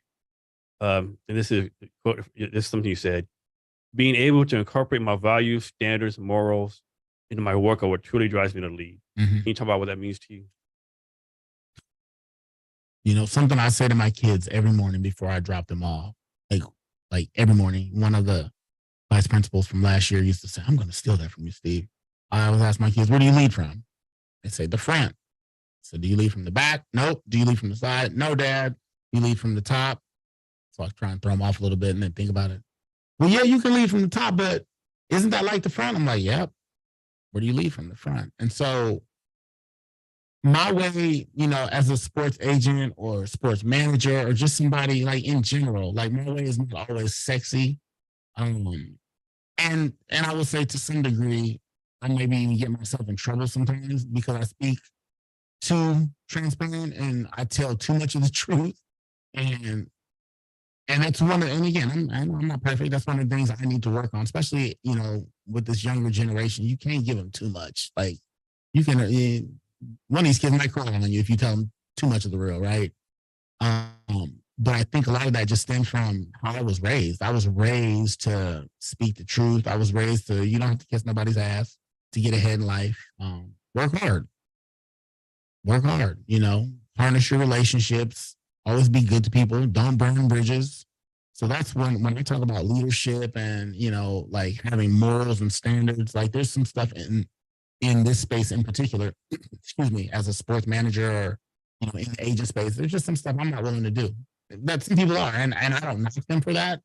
I'm just not like there's two sides. It's black and it's white. And I'm not talking about race. Just like there's right and wrong. We'll use that. Then there's that questionable. I might get close to that questionable, but I'm never gonna jump over that questionable line, right? Like I think in this space and in life and in business in general, you have to push the limit sometimes, right? It's competitive out here. What are you willing to do and what are you not willing to do? And I think sometimes when people step over that line, that speaks more about their character. And is that who you want to be? Like if I'm a client and somebody's recruiting me, they're willing to cheat or they're willing to do something dirty or something that's not ethical. That's who you want representing you, or that's when I'm talking to parents, that's who you want your kid around. Because once you start that, like even that, it's hard to keep that up. So for me, I would rather be very transparent out the gate, and I realize that I may lose some clients or lose some potential clients, right? I'm not going to get everybody. I'm not everybody's cup of tea, and I'm okay with that. Like there was a time where I was chasing everybody. I was trying to get everybody. As I've gotten older, man, it's not that serious, man. I want to work with good people. I want to be surrounded by good people. I want to be able to hold people accountable. I want people to be able to hold me accountable. I'm quick to tell you, I don't know everything, but what I don't know, I'll go find it and figure it out. And I like this, and I don't ever want to be the smartest guy in the room. I don't want to be the dumbest in the room. Excuse me. I don't want to be the dumbest in the room, but I want to be This the is the water for you. Oh, yeah, let me get that. I had a little tickle in my throat. But yeah, man, I think leadership, and you can lead. I'm a firm believer you can lead without being the loudest in the room. I prefer to be in the background. Like in some regards, there's a lot of people that probably think that I've fallen off, or I wouldn't even say fallen off, but just maybe I'm not in the business anymore, or they don't know what I'm doing, and I prefer it that way. I'm Jamal Crawford, who's like my little brother, it's my guy. Jamal always calls me like the silent assassin because I'm quiet. You don't know what I'm doing, and I was always taught, and you got to watch out for them quiet ones. Yeah. You never know what they're doing, what they're thinking. And I've got my hands in 50 million pots, and I'm always connected to the movers and the shakers, whether it's in Seattle, whether it's other places. Like I don't talk about a lot of stuff that I do because I believe, and this is where I shift a little bit on you. I believe in the power of the law of attraction. I believe in manifestation. I believe in visualization. And I believe that you can prematurely put stuff out into the atmosphere. And I move when God tells me to move. I put it out there when he tells me to put it out there. So I don't like to tell everybody my information because I know I have an enemy. Well, I shouldn't even say enemies. Everyone's not on your team, right? Everybody's on your team. Everybody's rooting for you. And I'll be damned if I give them the recipe. So you can see it when it comes out, or or not. And I've often been told, "Man, Steve, you're too nice. You're too nice. You can't succeed in this business. You're too nice." I've even heard that from my wife. Yeah, you're right. I'm nice, but there's a space for the nice guy in this industry. I don't think you got to be an asshole to be in this industry. I don't think you have to be dirty and grimy to be in this industry. It's just gotten a dirty and grimy name because there's a lot of dirty and grimy people in the business.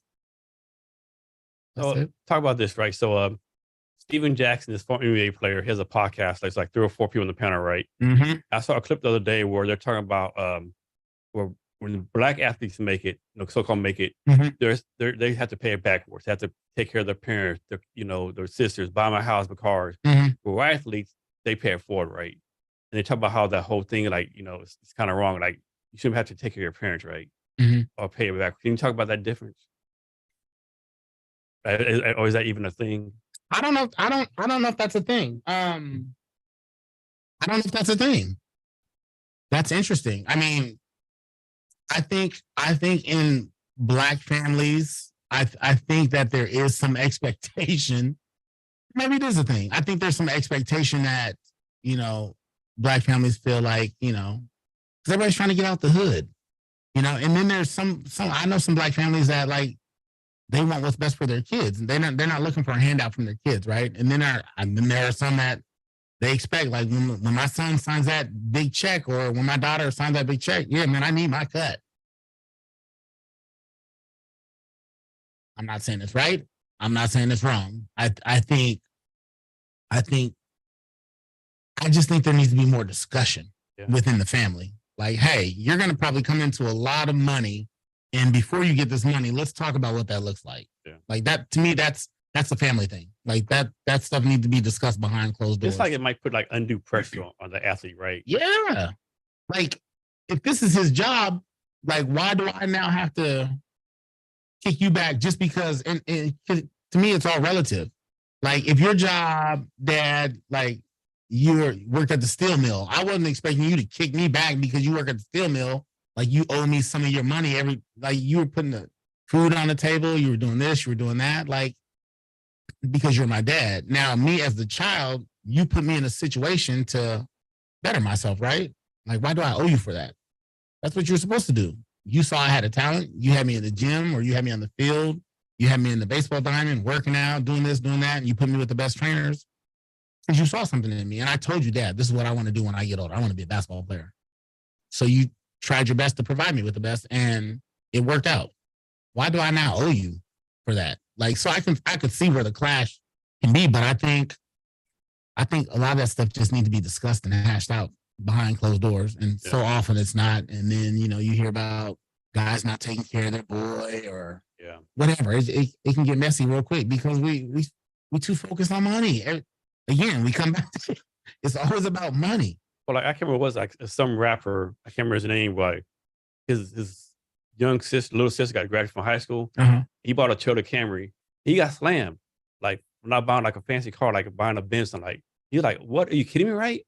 And I bought a Toyota Camry 2021, you know, like, are you kidding me right now? He got destroyed on social media. And when them brakes need to be replaced, you got the $8,000 to go replace them brakes. Yeah. But you can afford $200 to get your brakes fixed on the Toyota Camry. Yeah. Like my Benz is sitting at the house right now, and I refuse to pay $800 or $8,000 to get the brakes fixed. I can do it, but I'm like, that's again, like you got to be reasonable. Like you can't, like you're not the athlete. You can't expect to live the same life that I'm living. Yeah. Like now, man, can I go buy if I sign a deal for $60 million, can I go buy my dad a new car? But let me do that if that's what I want to do for you, Dad or Mom or There's gonna be no societal pressure to do it. Nah. But I say that now. Now, if my kids make it, where's my Bentley? My wife would never let me do that. It's amazing how married parents, like, I want to say take advantage of kids. I think the last case was heard what happened to Baker Mayfield. So supposedly he invested some money into his parents' business or something, something with an investment. And it came about that parents actually stole the money from him and lost it, or whatever. And and they didn't tell him about it or something, like, and he's actually suing him now or something. Or something. It's like real messy shit, right? Like, damn, like, man, money. They say, I mean, you know that old phrase, money is the root of all evil. I don't think it's the root of all evil, but it can bring a lot of evil in. Yeah, it doesn't need to be there. I mean, because everybody wants to eat, everybody wants to be a part of something, right? And I think it's awesome to want to be a part of the limelight and to live that life. And, you know, now you shouldn't have no worries, but to your point, it shouldn't be an expectation. You know, like, man, we go out to dinner, I got it. Yeah. Man, don't pull your off. I'm paying for dinner. Yeah. But just because I'm driving a Bentley don't mean you need to be driving a Bentley. Yeah. You know what I mean? Yeah. Like if I want to buy you a Bentley, that's cool. But you shouldn't expect, well, man, I know my boy's about to put me on. Yeah. It's bro, the business of sports and entertainment in general, it's just because there's so much money to be made out there, everybody feels entitled. So next, talk some about your basketball playing days at Eastern Oregon. Like, what do you accomplish? Was it fun for you? Like, talk about that a little bit. Experience. I mean, I thought I was pretty good in high school. I was good in high school. Bush was a small school. We played in smaller teams, but a bunch of my friends that I grew up with, you know, they played at the Garfields, the Franklins. I went to Franklin for 1 year, my sophomore year. I played at Franklin. but for me, basketball was just it was a means for me to get to the next level. I never had like this, like I want to play in the NBA. I want to play overseas. That was never my, and again, playing at Eastern Oregon, I had some opportunities to play low level overseas. So I was good enough, but I wasn't passionate about basketball like that. Like for me, basketball got me a scholarship. It got me into school. I liked it, but I wasn't in love with it. I can remember being in, after practice, we're supposed to be in the weight room lifting weights, man. As soon as my head coach left out the weight room, and I turn around, I'm out of here. I just wasn't committed to it like that. Like I played off of my raw talent. But again, like, when I mentioned earlier, I wish my dad would have nudged me a little bit more to go to HBCU. I wish my college coach would have been on me a little bit more, because I think I could have been much better. Like I was in conversations about being like all conference, and I think my senior and junior year, I was like leading, like in the top 5, leading the nation in assists and all types of stuff. But had I been pushed and been willing to be pushed, the willingness to be pushed, I could have been so much better. But again, I enjoyed my time. But I think I also shared with you, I wasn't there to just be an athlete. I was there to be a student first, and my dad and my grandparents, instilled that in me. But I love my time as an athlete. I think I'm better now as a basketball player than I was when I was in college. I still play recreationally. I play about 3-4 times a week. I'm not as fast and as quick, but I think I'm a smarter player. But you're still an athlete, right? Yeah, I'm still an athlete. It's like once you have it, you have it. But like I can shoot better now than I could in college, because I was a true point guard. Like again, in the '90s, they didn't have combo guards. You weren't a combo guard. You had a point guard. You had a shooting guard. You were 1 or 2. Yeah, and a center. Yeah. Now you got combo guards. You got LeBron can play all 5 positions. You didn't have guys that could play all 5 positions back when I was playing. So I was a true point guard. My job was to facilitate, be the quarterback on the basketball court, and that's what I did. Where is East Oregon at? Eastern Oregon is in the town called LaGrange, Oregon. So it's about from here, about a 5.5 hour drive. I think I used to come home after the season. I would drive home. I think I made it in 4 hours a couple times. But yeah, it's I think Eastern Oregon is literally like 2.5 hours from Boise, Idaho. Like it's east. Okay. It's really east. It's like going to Pullman. Okay. So like from Seattle to Pullman, I'd say like Portland to LaGrange. Okay. It's like that. It's far east, like almost Idaho. So next, you have a new role where you work at a company called, I think it's Mind Right Entertainment. Yep. Can you talk about that? So Mind Right Entertainment is a company that was created by my buddy, one of my childhood best friends, John Kesey. John and I met at Bush in 7th grade. John was one of the first families that embraced me and took me in. I think I shared with you first time I went to John's house over in Hunts Point. I was like flabbergasted, like, oh my gosh, John, you're rich. John skied. His family went, they owned a family home over in Winthrop. It was a cabin. Thing was bigger than my house in the CD. Mom was amazing. I loved his mom. His dad was cool. He had an older brother. But anyways, John left Bush after middle school and left and went to Lakeside, which a lot of guys did that back in the day. They would stay at Bush through middle school and then leave and go to Lakeside. So we lost touch for a little while in college and things like that. John's a lawyer by trade, but spent a lot of time in Hollywood. He's a Hollywood writer, and he's written for some big name people that we know. Will Smith, Denzel. He's got a good relationship with F. Gary Gray. F. Gary Gray is probably best known for Straight Outta Compton. Good friends with Brian Dobbins, who's the producer of Blackish. So John wanted to bring me on from a sports, because sports and entertainment kind of go hand in hand.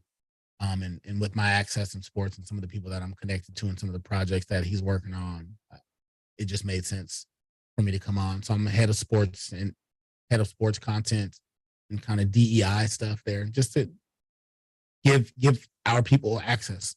John's white, and he will tell you he's very privileged and he has access and he can get indoors that unfortunately that I can't get in. So together we partner up and we're building out the sports and entertainment side of Mind right now. We've got some projects, working on a project with Marshawn Lynch right now. We're getting ready to hopefully Marshawn Lynch, that's my guy. Getting ready to work on a project. Hopefully I've got a call out to Sir Mix-a-Lot. Talk about like the history of hip hop in Seattle and how it was overshadowed by the grunge era, because it really was. I mean, Seattle's got a rich history of hip hop here. So we're going to be working on that project. And then just, again, sports content is hot right now. Everybody wants sports content, and there's a lot of amazing sports stories out here just in the Northwest. And a lot of these people that I'm connected to. So I'm looking forward to building that division up for sure. I think Marshawn Lynch is the one person everyone in America would love to hang out with just for a couple hours. Yeah. He's unfiltered. Yeah. Marshawn is always, I mean, I don't care if he's on 60 Minutes. Did you see that I show don't he care was if he's on? on TMZ. See that show he was on, I think Stars on Mars. I haven't seen it, It's but I heard he was a riot on there. Oh yeah. Yeah, he's unfiltered. Like one day him and Ronda Rousey are wrestling. It's Yeah. so freaking funny. Of course, Ronda Rousey like beat his ass. But just good at it. He's just a fun guy, right? He, like I said, Marshawn is unfiltered, but that's what everybody loves about him. He's one of the few people that, you know, he's not going to change to fit some stereotype or try to. I mean, I've seen him at his football camps, you know, and he's cussing it, talking to the kids. I'm just like, but again, he is about as Bay Area as they get. That's the joke in my family and around my friends that, Steve, you had to have lived in the Bay Area at some point. Like, I am so Bay Area, and I've never lived in the Bay Area, but I love all things Bay Area. I'm a Too Short fan. I'm a E40 fan. I'm a JT the Bigger Figure, RBL, like Frisco. Here's one for you. Spice One. Come on, man. Spice One, Ant Banks, man. I mean, I am Mac Selly Cell, Be Legit, like The Click, Sugar T, like, yeah, I am Bay Area. Everybody know my song is Blow the Whistle. It could be on in church. I would hop up in church and start dancing to some Blow the Whistle. Man, that's funny. Yes, sir. So can you answer this? So they recently had a writer strike. How did that impact Mind Riot? I can speak to that a little bit. It impacted my life because they couldn't write.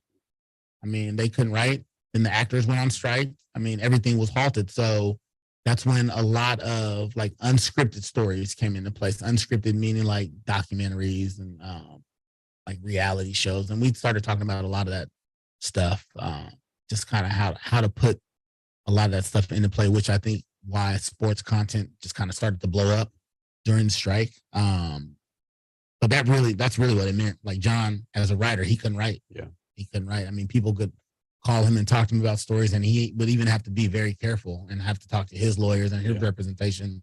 And can I talk to these people about this? Can I not? Because again, he could be breaking rules. But basically, just everything was shut down. He couldn't write at all. So okay. And the next, I saw we did a post for Jonathan's going to lead a AI Hollywood symposium hosted by Mind Riot. Can you talk about that? That is going to be over in Dublin. So they now have a Dublin office, and I have not met the Dublin people yet, but Mind Riot literally is blowing up. There's a project around Ocean Gate, which everybody, unfortunately, the story of the submersible kind of just imploding underwater.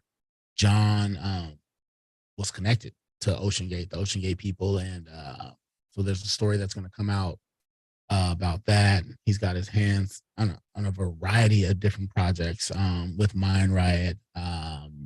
What else? Aldous Hodge is one of his really good friends. They've got a movie coming out.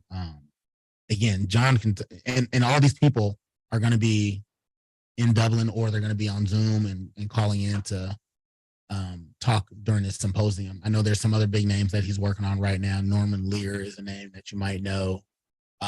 Jamie Lee Curtis is a name I heard that she will probably be participating. He wants me to go as head of sports content. I told him my bag is low right now, so I don't know if I can get to Dublin. But I may zoom in for it, just talk about sports from a sports content and just kind of like my background and what I do, and what we're what we're aiming to do at Mind Riot. So that's going to be coming up here in November. And then recently, you co-founded a company called, I think it's called 100X Sports Group. Yeah. we're going to talk about 100X. 100X is the company I think I mentioned a little earlier. It was a startup group that it's no longer, I'm no longer with 100X. I'll leave it Okay. there. It could have been something really, really special, and Just didn't pan out. it didn't pan out for me. Okay. I'll just leave it there. All right. So next, why become a sports agent, right? Like, how's the process of deciding to be a sports agent for career? Like, how the whole thing work out, like why that versus anything else you could have done? For me, I'm passionate about sports. And I knew, I mean, I often tell people when I do public speaking or speak to young folks or mentors, like I had a plan when I was in college. Like I said, I didn't have plans on being in the NBA. My being in the NBA was to either be in the front office or be a sports agent. That was my plan. And I had these steps down on how I was going to get there. Literally spoke with my college counselor, and she made me write these steps. Like, okay, so how are you going to get there? Like, what's the plan? And so for me, and I'll be honest, I saw the movie Jerry Maguire. I'm not going to front. A lot of people see that movie and like, yeah, that's what I want to do. I knew that's what I wanted to do, and I put my plan in action. Like, I wanted to be, and that movie is based off of Lee Steinberg, who was one of the biggest in the football space at the time, a sports agent. But I knew that I wanted to be a sports agent. I wanted to be around the athletes. I felt like I had something to offer. And at the time, I wanted to make sure that I was working for Black agents. So my plan was I needed to somehow get a job with the Seattle Sonics after I graduated. So the summer before I graduated, so the summer going into my senior year, I did an internship with the Sonics in the game operations division. And so then I go back to school, my senior season, and I come out and I get offered a job. Not that summer. So I went back, interned again that summer after graduation. And then I was actually going to take a job. I had accepted a job in the admissions department at Eastern Oregon University. And again, it was something to fall back on. And I was like, I didn't have another job. And so literally right after my internship, I got offered a job with the Sonics. And so I declined that job. I forget the lady's name who was head of admissions, but she was really pissed at me. But oh well. I had to follow my heart, follow my dream. Right? So I go to work for the Sonics. I'm the game operations assistant. And that was my whole plan. If I was going to become a sports agent, I needed to be around players. Game operations is about as close as you get to the players without being on the court. Game operations is the entertainment. So when you go to a game, whether it's hockey, baseball, basketball, whatever it is, we're the music, we're the national anthem, we're the cheerleaders, the dancers, the mascot, we're the entertainment, the big boards, the screens, the commercials, we're the entertainment. And being in game operations, it actually gave me like full access to all the locker rooms. So visiting teams come, like I'm in the locker rooms, you're around the locker rooms. Obviously I got really close with GP. And then I got close with Eric not Aaron at the time, Eric Goodwin. Eric lived here. Aaron lived in the Bay Area, and they together were Goodwin Sports Management. And at the time they were one of the biggest sports agencies in the game. I mean, when I started working for GP, like Eric and Aaron, they represented Chris Webber, Paul Pierce, Jason Kidd, obviously GP, Sharif Abdur-Rahim. These are names people will know, you'll know. Damon Stoudemire. And then, once I really got into like my agent space and they gave me an opportunity, at one point they represented LeBron James, Dwight Howard, Nate Robinson, Jamal Crawford, Patty Mills, Kevin Durant, DeMar DeRozan, Rodney Stuckey, who was my first client in the NBA. And so I was around all this. Like I was like literally, I tell people like my story, like it's not luck, but it's like this Cinderella type story. Like I couldn't have scripted that story any other way. Like right place, right time, but God had his hands all over it, if that makes sense. So for me, being a sports agent, I think it's something that you have to seek out. You don't just fall into it. And it is a lot of work. Recruiting players is hard. Like you have to study people. You got to know people. You got to know the right doors to get into, the right doors to crack. You got to have a ton of relationships across the AAU circuit, the college basketball circuit. You got to know coaches. You got to have people that can open up doors for you. And there's a dark side to it. Like like anything. There's a lot of stuff that goes on underneath the table that, again, that's not how I get on, but it happens. But my story is not, I don't think my story is very typical. Most people, I know a lot of people that want to come into the industry and they'll go work for like a big, huge agency. There's a couple, like there's an Octagon, there's CAA, there's Wasserman. And these are big agencies that they represent a ton of sports, and they have media, they have television, they represent Olympic sports. But they'll bring in, they have positions for interns, right? And so you might go there and you might work in the mailroom, literally work in the mailroom or be somebody's assistant, but you're not really like in the show. You're not really like out here in the field. Like those big agencies, you got to bring something to the table. Like you got to be connected to an up and coming athlete to really, really get an opportunity, or somebody just got to give you a chance. And I had an opportunity and a chance with the good ones. They gave me an opportunity. They believed in me, and I'm forever grateful. Those are my guys. I wound up leaving in 2009, which if I could do it all over again, I don't know that I would have left. Or if I would have left, I would have left differently. But I was young. I was maybe too ambitious. But those are my guys. I love them. I love them to death, and I wouldn't be where I am without that start with those guys. You know, if you're like a lawyer, you have to take a bar exam, you have CPA. Yep. You have to do anything like that to become a sports agent. Yes, you do. Okay. Yes, you How do. about that? And that's only been implemented, I want to say, within like the last 10 years, but you didn't always have to take a test. So when I first became an agent, you just had to fill out an application. You know, they do the background checks and all that stuff. Send in at the time it was like $1,500, and they basically, after they do their background check, give you a yes or no. But now you actually have to physically take a test. You have to go to either New York or I want to say Santa Monica. They have like these agent conferences every year, one in New York and one in Santa Monica, if my memory serves me correctly. So you have to take a test now. So so I'm not technically certified now. I still call myself a sports agent because I understand the business and I've been a sports agent. But I'm not I don't want to necessarily be certified because I don't need to be certified. I have a couple guys that I work with that are certified and, you know the business just as well as I do, if not better. Again, I don't always need to be the smartest in the room, but I'm really getting ready to focus my efforts and energies. I want to build a coaches division. One of my best friends is a NCAA Division I coach, and he's a year or two away from being a high level Division I coach. You know what I mean? So I'm really passionate about coaches. I think coaches are a gateway to these young men and young women, and cultivating, building culture. I think that's important. And doing it the right way with good people. Again, it should not just be about the bag and who's offering the most.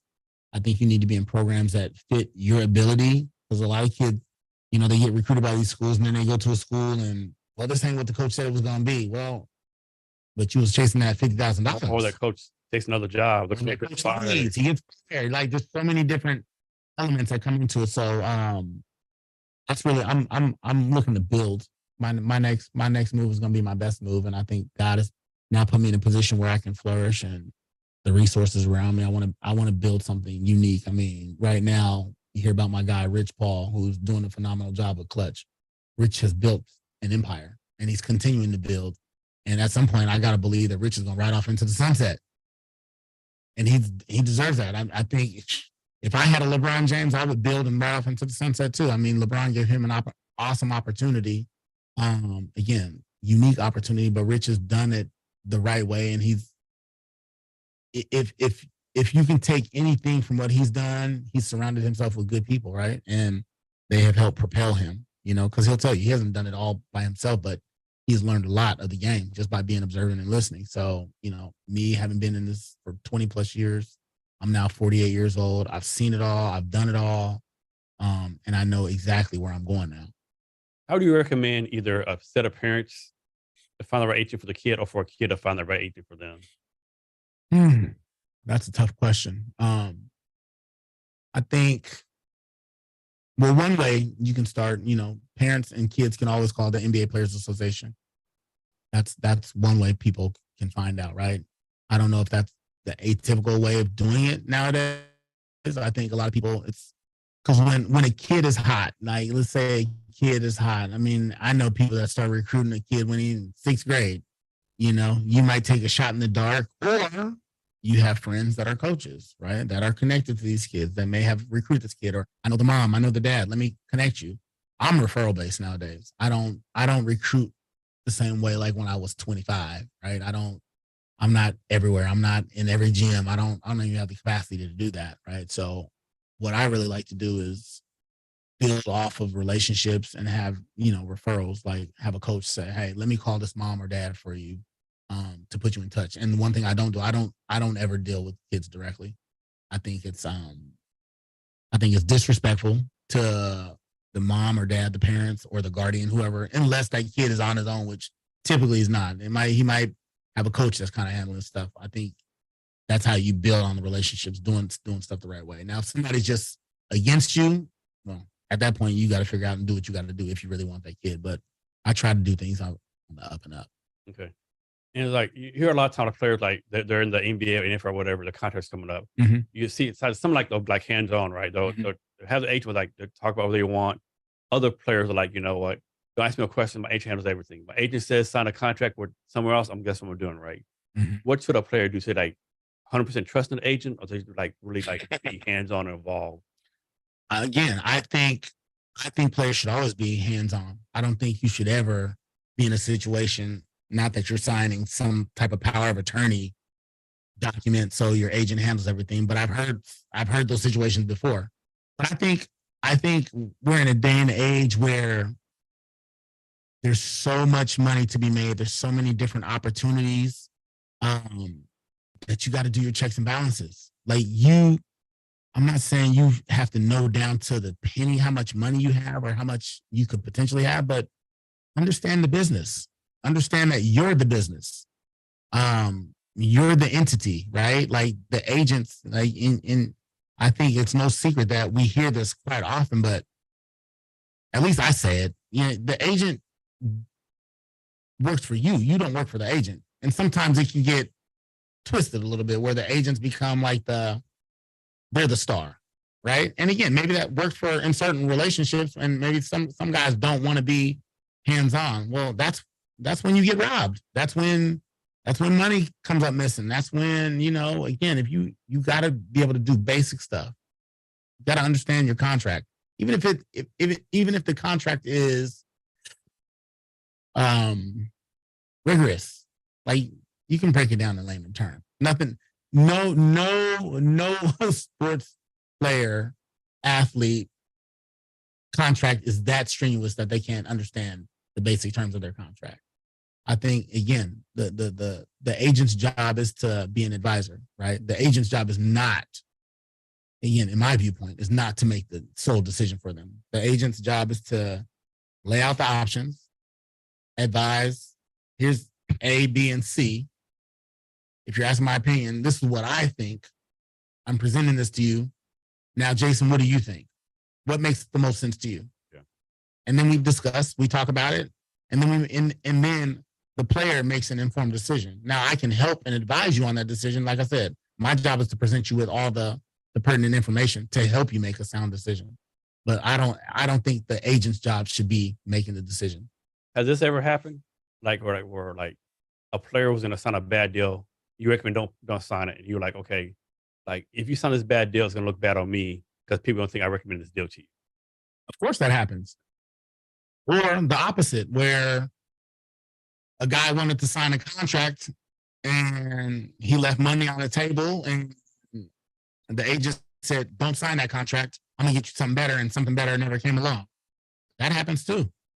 And that's when guys wind up firing their agents. Agents wind up, sometimes it can be the vice versa. Agent might fire the client, right? And that didn't work out. And they part ways, and then they go to arbitration, and and it's like, whose fault is it, right? Yeah. And I mean, I think that's when it gets messy. You try to steer clear of all that. That's why I think, you got to have these discussions ahead of all this stuff. Like, let's talk it out. Like, here's what's going to be on the table. Like, there's going to be a 5-year deal. There's going to be a 3-year deal. And then there's going to be a deal where you could potentially get trade. Let's talk about what makes sense. Is it like a standard industry norm for like agency fees, or like do people like Lee Steinberg get to pay, charge more money because like Lee Steinberg is like some kind of standard that everyone applies across the board? I think football is, I think the max you can charge on an NFL contract is 3%. Don't quote me on that, but I think it's 3%. I know in the NBA it's 4%. Nowadays, guys try to negotiate with their agents sometimes. Well, I don't want to pay you 4%. I'll give you 2.5%.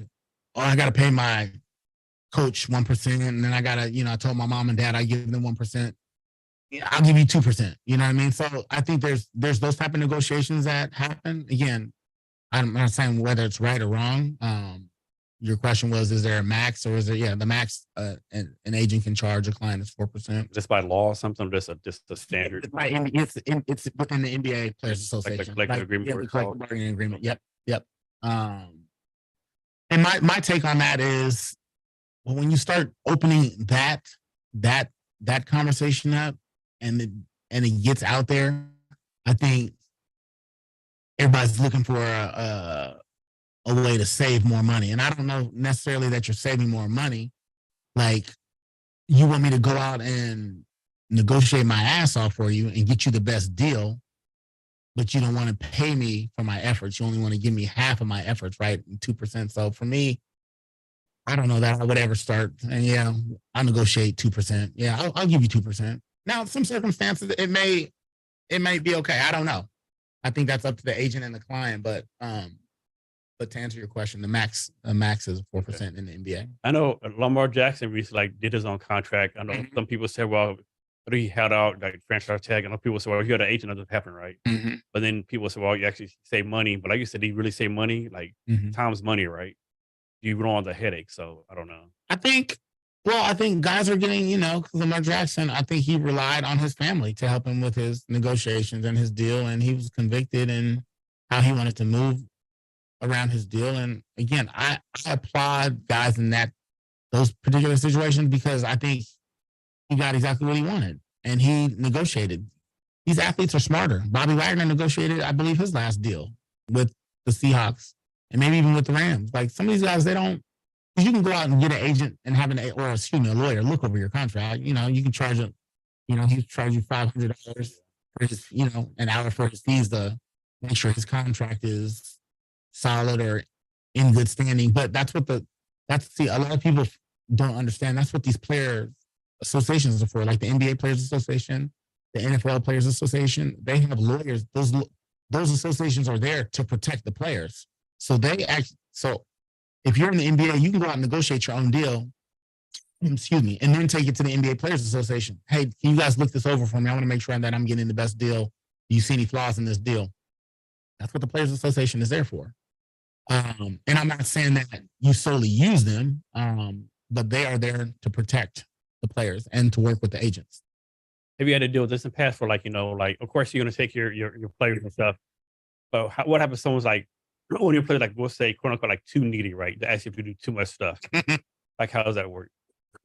I think you have to set the boundaries if you're willing to do some of that stuff. I know guys that live with their clients, especially when they're younger, right? Like when they're rookies or in their second year, they live with their clients. I think, but again, that's a loaded question. I think as an agent, I don't think an agent technically is there based upon the NBA Players Association. You're to negotiate the NBA contract.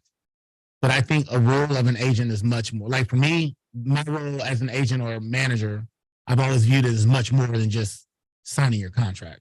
I think I'm supposed to help you navigate life to some degree. I think I'm supposed to be a mentor.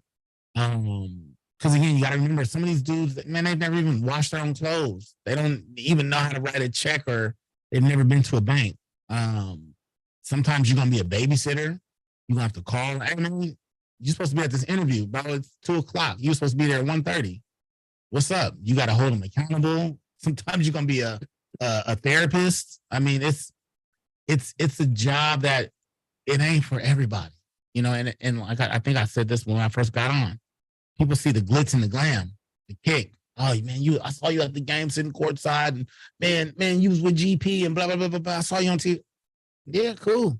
But they don't see all the stuff when the dude's angry and he see, man, his client or one of his teammates is getting something that, well, why ain't I getting that? Well, you're supposed to, then you got to talk them off a ledge. And when they want to fire you and they don't want to fire you and they think about it is a cycle. And I joked around earlier, like, that being the VIP at a fancy club at 2 a.m. Yeah. You might be there to make sure that Joker leaves at 2:30 in the morning, be be at practice at 7 a.m. Make sure you ain't going on with a bunch of chicks, or making sure the goons over here in the corner ain't following you to rob you. I mean, there's so many things you have to take in consideration. And because again, you're a target. You can be a target, and some guys, like I said, some guys like the limelight and that's what they want to do. So you have to figure out how to safeguard them and protect them, but you also have to make them aware. Like you're the business. You're an entity now. You got to treat it like it's a business, because the moment you don't, they'll get rid of you. Yeah. There's always somebody else coming up behind you. Definitely. So as your talent agent, have you had who's been your dream client? My dream client. I haven't had a dream client yet. That's just part of, I've worked with some good guys. And again, I haven't had a ton of my own clients. I've worked with a lot of guys. Cause I've never, this space where I'm at now. It's a space of it's my time. I've done a lot of research on some of the wealthiest people in the world, right? Like when I think about the Warren Buffetts and the Jeff Bezos and a buttload of other millionaires and multimillionaires and billionaires. You see these people shining and eating. If you do some research, some of the stuff that I've read and seen on YouTube, most of these guys they haven't really made it until their mid and late 40s, into their 50s. And you see them, especially some of the older guys that are in their 60s, 70s, and 80s, you just assume that, and they've been balling since they was 20. So I say all that to say, one of my mentors was like, bro, Steve, your time is coming. It's getting as cliche as it sounds, Jason, and I think it sounds so corny. I hate that I'm about to say it, but my stars are aligning. I don't have a stress in the world, and I don't have everything that I want. But I have everything that I need. You know what I mean? I've got people get that mixed up. Yeah, man. I've had everything that I've ever needed. I've had, and I would even say everything that I've ever wanted. I've had all the cars. My first Benz I had when I was 22. I've had several Benzes. I've been on the private jets. I've been to Jamaica. I've been to Italy. I've been to Cabo. There's nothing in this life that I haven't done. And I'm not rich. I think God has just protected me and always surrounded me with good people. But as far as the stuff that I manifest and have put out there in the universe, my best friends, shout out to the lifers, my best friends know, God put it on my heart probably 13 years ago that he was going to send me $600 million. Now, my boys, my best friends, if you ask them, they will tell you, yeah, you can't tell banks this $600 million is not coming. It's so embedded in me, they know it's coming. And they're, man, when it comes, don't forget about us. You know what I mean? It's like that. But I mean, I'm really my time is coming. All the stars are literally aligning, the business that's coming my way, the doors that are starting to open right now. Literally just yesterday, I got a call from a big sports agency out of New York. And yeah, I'll leave it there. But the founder of that sports agency is, if I said his name, which I don't, because again, I don't believe in putting stuff out there. I'm very superstitious like that. But if I told you, it's some of the stuff that happens to me, a lot of people would be like, man, get out of here, Banks. You know what I mean? They'll show you a text message, you're like, oh shit. So I don't, my time is coming. You know what I mean? Everybody has a season. And my season, there were times where I would man, God, why do you have me here? Why am I supposed to be doing this? But he's been prepping me. Everything that he's had me go through, he's been prepping me for what's coming down the pipe right now. So do you ever plan on retiring? Are you going to work until then? I think I will be, how old am I? I'm 48 right now. I'll be retired by 60. 60, okay. Yeah, that's my goal. But do you think you'll be able to retire? Do you think you mentally be able to retire, or you have always have to be doing something? No, because what's so here's the thing. I I will be doing something till at least I'm 60 because my boys won't be out of the house. I'll be when they're 20, I'll be 60. So at least until 60, I'll be moving around and this and that. But like my ultimate goal is to start the Banks Family Foundation. I want to start a Banks Family Foundation. I want to get back to my community. I just want to help people. I love to pour into people. I just I just happen to like to do it as a sports manager and sports agent now, right? Like that's because that's my passion. But um, so when the 600 million comes, I'll let you know. But it's on the way, man. Like you couldn't tell me it's not coming. Yeah, And you talk about mentors. Can you talk about some of your mentors? yeah. Man, I could rattle off a couple names right now. Bruce Hosford. I've known Bruce Hosford since Bruce is a white man. I've known Bruce since I was a freshman in high school. Bruce is one of my mentors. Kenny Nolan. Kenny's known me since I was a freshman in high school. Kenny's like a father. Bruce is like a father. Brother named Rasul Pasha, black man here in Seattle, like a father figure, mentor. Like I would say my grandfather, Fred Banks, who's not with us anymore, but he was probably my greatest mentor. Um, my dad, uh, you know, I, yeah, my dad, one of my guys, RJ Barsh, who's actually younger than me, but RJ, he's smart, he's knowledgeable, he's got an old soul. It's funny because I think you can have mentors that are younger than you. Oh yeah, I think you can have people around you that pour into you that are younger than you. I don't have just because I'm older doesn't mean I have all the knowledge. You know what I mean? yeah. I think a lot of people miss opportunity to get mentored by younger people. Right? Yeah, man, for sure. Yeah, man, I've got my pastor, Pastor Manaway, Tabernacle Missionary Baptist Church here in Seattle. Like Pastor Manaway, we don't talk all the time. I haven't talked to Pastor Manaway in forever, but I know that if I talked to him today, he would drop a nugget on me. And he's spiritual, right? My big brother Mike Moss. Mike and I have known each other for 13, 14 years now. Mike's like my spiritual brother, older. He's an elder. He's a pastor in the church, but he's another mentor. And again, all these guys play different roles as mentors. Some are spiritual, some are it's business, some are accountability partners. You know, when I'm going through my stuff, kick my ass in shape, kick my ass into gear. And then I've never considered like my brother's mentors, but my brother D'Amico, my brother EC, they're like my mentors. And EC is one of like, again, they're not my biological brothers, but there's blood could make us any closer, right? I've known them all of my life. My best friend Tim, who just retired from the Air Force, Tim is like a mentor. He's somebody that I look up to. Again, Tim's younger than me, like a year younger than EC and I. We all grew up together, but just I've been blessed to have just smart, intelligent people around me. I do a lot of, I ask questions, but not as often as I just observe. That's how I learn, just by observing, being around people. My guy Chris Lucci, Chris is a sports agent out of Atlanta. I think I mentioned him earlier. He's a mentor. It's my guy. I love him to death, even though he might not be happy with what he hears, what I got going on with another agency. But that's my guy. We're always going to ride till the wheels fall off.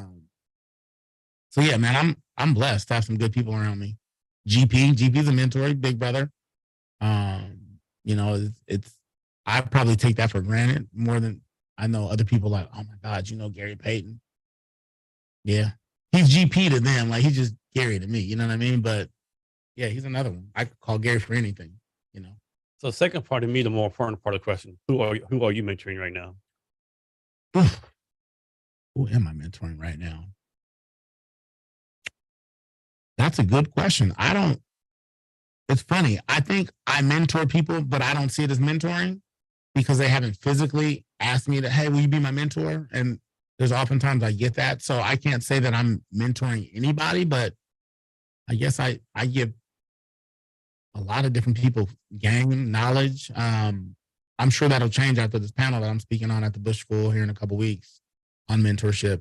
And that's one of my main reasons for sitting on the board is to be a mentor to students of color, kids that look like me, so they have a place and they have a voice that can advocate for them. That's one of the reasons why I sit on the board.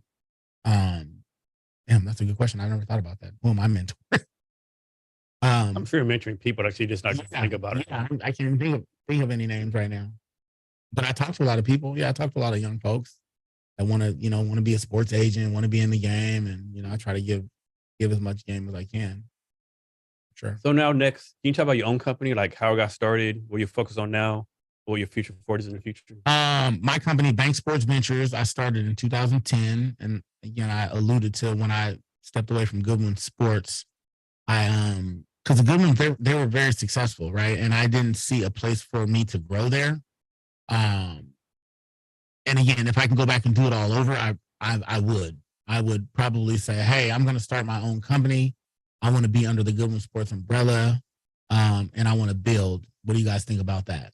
Now, I don't know what their answer would have been. But I bet they would have. Yeah, let's build together. We'll split fees. We'll do whatever, but let us help you out, right? But my ambition got in the way, and nonetheless, I started my own company, Bank Sports Ventures, in 2010. And again, Bank Sports Ventures is a little fish in a big pond, right? And so I've had some good times. I've had some bad times. I've partnered up with other companies along the way. But I think I'm now in a spot where I have resources and access to some stuff to either build and grow this thing or partner up with another agency that wants my services and that I can, again, do the same thing, build and develop. I'm in the building. I want to build. I have some solid people around me now that some younger generation, like that next generation, a couple lawyers that are agents, they're NFL certified, they're NBA certified, and so I guess, yeah, now it's starting to come to me, right? Some people that like look to me like, thanks, man, we'll follow your lead, right? So there's like 3 guys that I can deal with. There's an older agent that I've gotten really close with over the last couple of years named Tony Dutt. Tony's a senior agent. He's negotiated over over $1 billion in contract negotiations. We've been talking about potentially partner up and doing some stuff. My heart oftentimes tells me, man, I need to go back home. And home meaning, like, do I go back to Goodwin Sports and where it all started? Because I know Eric and Aaron, they're getting older, and I don't know how much longer they're going to be in the business, but helping build that brand up and having it come full circle. Because I'm reignited, honestly. So I don't know. I don't know where. I mean, I know where I want to go. I really want to build a coaches division. I really want to build up a sports management group, and I want to build up something special here in the Northwest that's ultimately becomes global, and is a force to be reckoned with. And I have the capacity to do it. I think I have the resources to do it. And I'm now, I've gotten connected to. There's a lot of money here in Seattle. Not that you didn't know that, but I mean, we hear the big names, right? Whether it's Howard Schultz or Bezos or Bill Gates, but you got to remember those guys, Ballmer, but those guys have friends that they've done business with and that they've grown their businesses with, right? And so I'm plugged in that circle to some degree, right? Through some of my mentors. I forgot to mention a guy named Tad Harmon, who's one of my mentors. Tad is my guy. He's one of my biggest cheerleaders, right? So shit's about to pop off. That's all I can say, man. Like, I've been doing it, but I've been doing it on purpose. And as far as money, like people realize the big manufacturing base we have here. Yeah. People know talk about Trident Seafoods, $1 billion seafood coming out of Ballard, right? Yep. There's like so much money here. Like Costco. Costco. Yeah. Started here. I mean, like, again, one of my mentors, Dana Frank. See, I can go on and on. Dana's uncle is Quincy Jones. Like, Dana's a mover and a shaker. Like, if you don't know Dana, you don't know anybody. Like Shane Coakley, like people who have like, thanks, I got you. Eric Metcalf, NFL great. Like E. Metcalf lives here in Seattle. Like, these are people that are like, I could call and like, I got you. What you need? Who you need me to connect you with? Like, and everybody doesn't have that, but I think again that happens over time. But you have to, especially with people that are older than you, gotta reach out. And this new generation, all they like to do is text. Here's a good question for you. Well, first, we'll ask a question. I didn't realize this until like right after Bill Russell died. I didn't realize he actually lived here in Seattle. Mercer Island. I had no clue, right? I thought he lived in Boston, but he lived in Mercer Island. Jefferson. That was like his own golf course. Yeah. Jefferson. Yeah. I had no idea. Yeah. Yep. I know his wife, Jeannie, really well. So, question for you is like, there's always talk about, like, giving people opportunities, whatever, right? So is it the responsibility, like, we'll say like rich people and poor people, Mhm. So responsible rich people reach down to central district or like a economic disadvantaged neighborhood, hey, come here to these networking because the networking stuff all the time is here, Mhm. right? Mhm. Is it, hey, come do this stuff, or the people like, economic disadvantage, so they find the opportunities, right? That's tough. 'Cause that one's tough for me to answer because I don't sit and wait for nobody. I go out and find it. It's I, like so many people like, oh, I'm downtrodden, I'm this, I'm that, but yet they never leave the block, the neighborhood. Like yeah, no, in Seattle, there's literally a networking thing every day. yeah. There's always something. You could Google like Eventbrite meetup, meetup AI or Yep. tech Yep. or marketing Yep. or whatever interest. There's something going on somewhere. Yeah. And with public transportation, I mean, you might have to walk a few blocks, Yeah. but yeah, I think once you find what like makes you tick, then you just go. Like there's something like for me, once I knew it was sports, I it was go time. Like as a youngster, like graduating from college and being around that like basketball atmosphere, I knew I need to connect with Eric Goodwin. I need to connect with GP. I need to, and once I got in those circles, then it was making sure I'm connected to other people because it just it just continues to grow. You know what I mean? And I think you have to have some fight in you. You have to have some dog in you. Everybody's not just giving you shit. And I think a lot of this, and again, I'm not just going to pick on this younger generation, but sometimes people just want to sit back with their cool jacket on and wait for stuff to happen. Man, if you just sitting around waiting for stuff to happen, you're going to get left in the dust. Like you have to have some initiative. You have to have some go getter in you. Um, and Seattle's a different city. Seattle's not one of those cities you can just sit back. Like Seattle is, it's kind of the who's who. You got to be in certain crowds. You got to know how to move. Sometimes you got to drop names to get in certain doors. And respectively, I have done that. And it's funny when I hear people say, man, I dropped your name and they let you in. Like, whose name did you drop? Like, but yeah, I mean, I think it's part of growing up at the end of the day. And if you can't advocate for yourself, you can't expect nobody else to advocate for you. yeah. Talk about this. Like, I think when I was younger, like in teenager, 20 years old, I thought, man, if I get in my 40s, 50s, I'm gonna be older and crap. But now I have like so much focus, so much energy, so Yeah. much stuff I want to do. Can you talk about like all the focus you have right now, or the stuff you want to accomplish? Here's the thing. It's like all this stuff. It's like all this stuff. So I bought my first home in 2006 and I bought my home on the east side. I'm in Kirkland because I figured, because again, if you remember, I told you, like my best friend John, he lived on the east side. So, and growing up in Seattle, all the rich people lived on the east side. So it was always embedded in me. When I bought my first home, I'm buying my first home on the east side. And I bought my first home in Kirkland.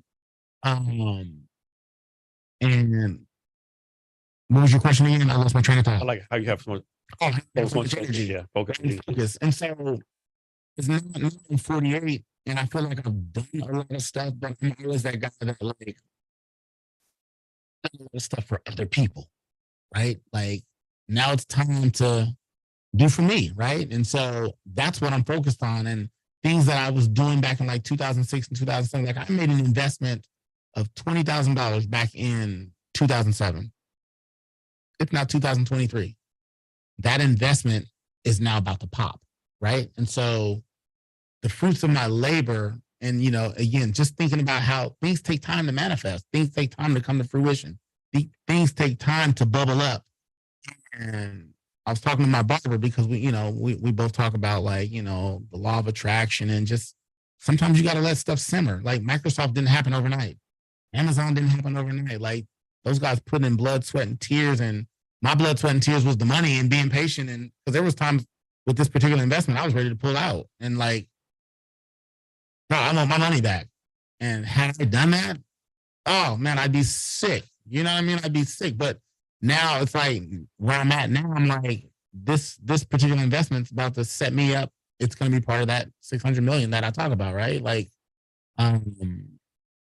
and so that way, I mean, again, and having mentors position me and again, how I got in that investment was one of my mentors. Hey, you need to do this. I didn't really know what it was. I didn't, I understood the concept. And he was like, this isn't a get rich quick scheme. It's going to take some time, but you need to be a part of this. So I went to the bank back when I felt like I was balling, took out $20,000 and boom, done. So that was 2007, not 2023. So a lot of my energy comes from, I know where I'm going now. Like I used to just follow people. And even though I was a go-getter, like I wasn't solely focused on like doing my thing. And I just feel like the pandemic, especially during the pandemic, like if you wasn't going out and getting it, like you ain't hungry. You're not hungry. And I think the pandemic just awakened something in me. And I'm a serial entrepreneur. I'm not a corporate guy. I can't be corporate, especially when I know and feel like I'm smarter than some of the people that would be leading me or my boss. And I'm like, Yeah, that was my problem post army. Like, dude, I can't work. yeah, I can't work for you. And I would rather double down and bet on myself.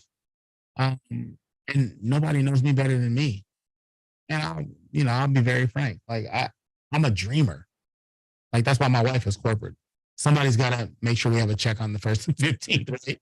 Like I'm a dreamer and she knows that about me, right? And so she's like, okay, do your thing. I trust you. But everything that I've planted those seeds on, whether it was 10 years ago or 13 years ago or damn near 20 years ago, all that shit's it's manifesting and coming to fruition now. Let's suppose someone out there listening to this, like, man, I want like either intern for Steve or work for Steve. How will they like get on your radar? How will they convince you to give them a chance? Man, reach out to me on LinkedIn.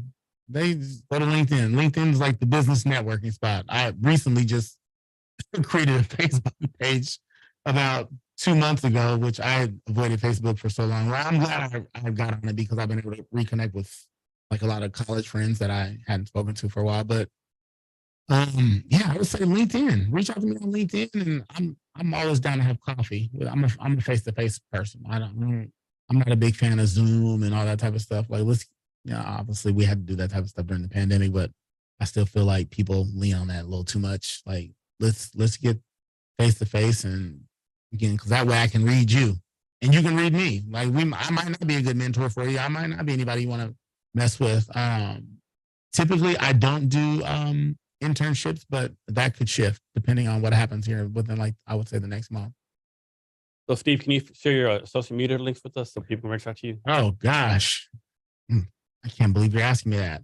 I think on Instagram, my IG handle is sbanks_BSV. That's my Instagram. LinkedIn, just look up Steve Banks. Yeah, Steve Banks. I might be Steve Banks Jr. I have they don't call it Twitter anymore. Isn't it called X or something like that? I'm on there, but I think that's the same thing. I think that's sbanks_BSV or something like that. But yeah, just look up Steve Banks. I feel like we're going around the room like when you listen to the Plastic Cowboys and Kevin.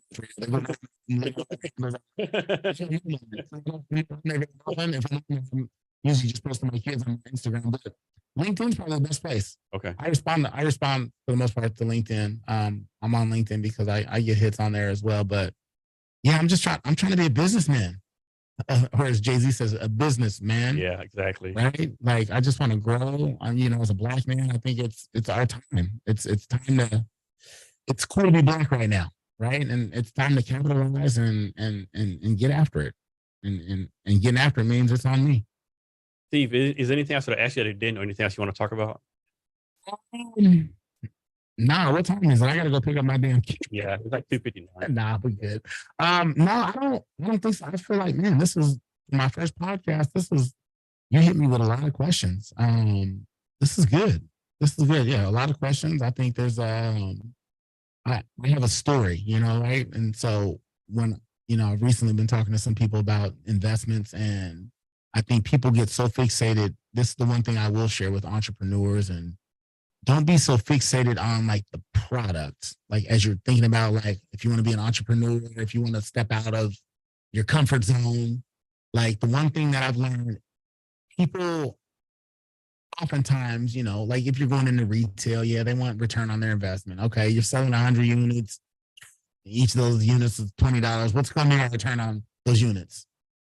In my space, and what I've learned traditionally is that people invest in people, right? Yeah, the product, okay, that I get it. But I want to know about you, Steve Banks. What's your story? And I think my story is compelling, right? Like I've been told like I should write a book, you should do this, you should do that. I recently got connected with, I don't know if you know the name Dave Meltzer. Yeah, no, Dave's big time on LinkedIn and he, social he's media. actually on my board of advisors. So somebody who's like, she's like a mother figure to me. She's recently connected me with Dave, and I'm thinking about being a part of his program. But like, he has a wealth of knowledge. But again, this is what I'm talking about. Like my network and getting connected to people, and I've been following him for years, but I didn't know my mom knew him. Yeah, Dave's great. Like he's my board of advisors. I've been on IG Live talking about my company. You know, He he does so much stuff. reached out to me on the email and said, "Hey, man, let me know when you want." Because I talked to a CEO, Colleen, and Dave chimed in, was like, "Steve, I'm looking forward to getting to know you and meet you and hearing your story." Like, but people want to know your story. Yeah. Like, don't get so fixated on like the packaging, and like be authentic and tell your story. And I think that's what will compel people. They want to know your story, where you've been and where you're going, and how can I help. That's the one thing I haven't always, as a dude, I'm not even gonna say as a black man, as a dude, I just haven't always asked for help. And now I'm in a place where I feel comfortable to ask for help, and asking for help, the doors have started That's one of opening. Dave's big things. He like once a day you should ask someone for help. Because we're always like, how can I help you? Yeah, But we never like once a day ask someone how they can help you. Yeah. Like he's real big on that. yeah, for sure. No, it's crazy, man. It's crazy how it's all coming together, man. But I'm here for the ride. I'm here for the long haul. And yeah, you'll be my man here. Steve, thanks for your time today. Really appreciate it. Appreciate it, Jason. Thank you. And to our listeners, thank you for your time as well. Remember to be great every day.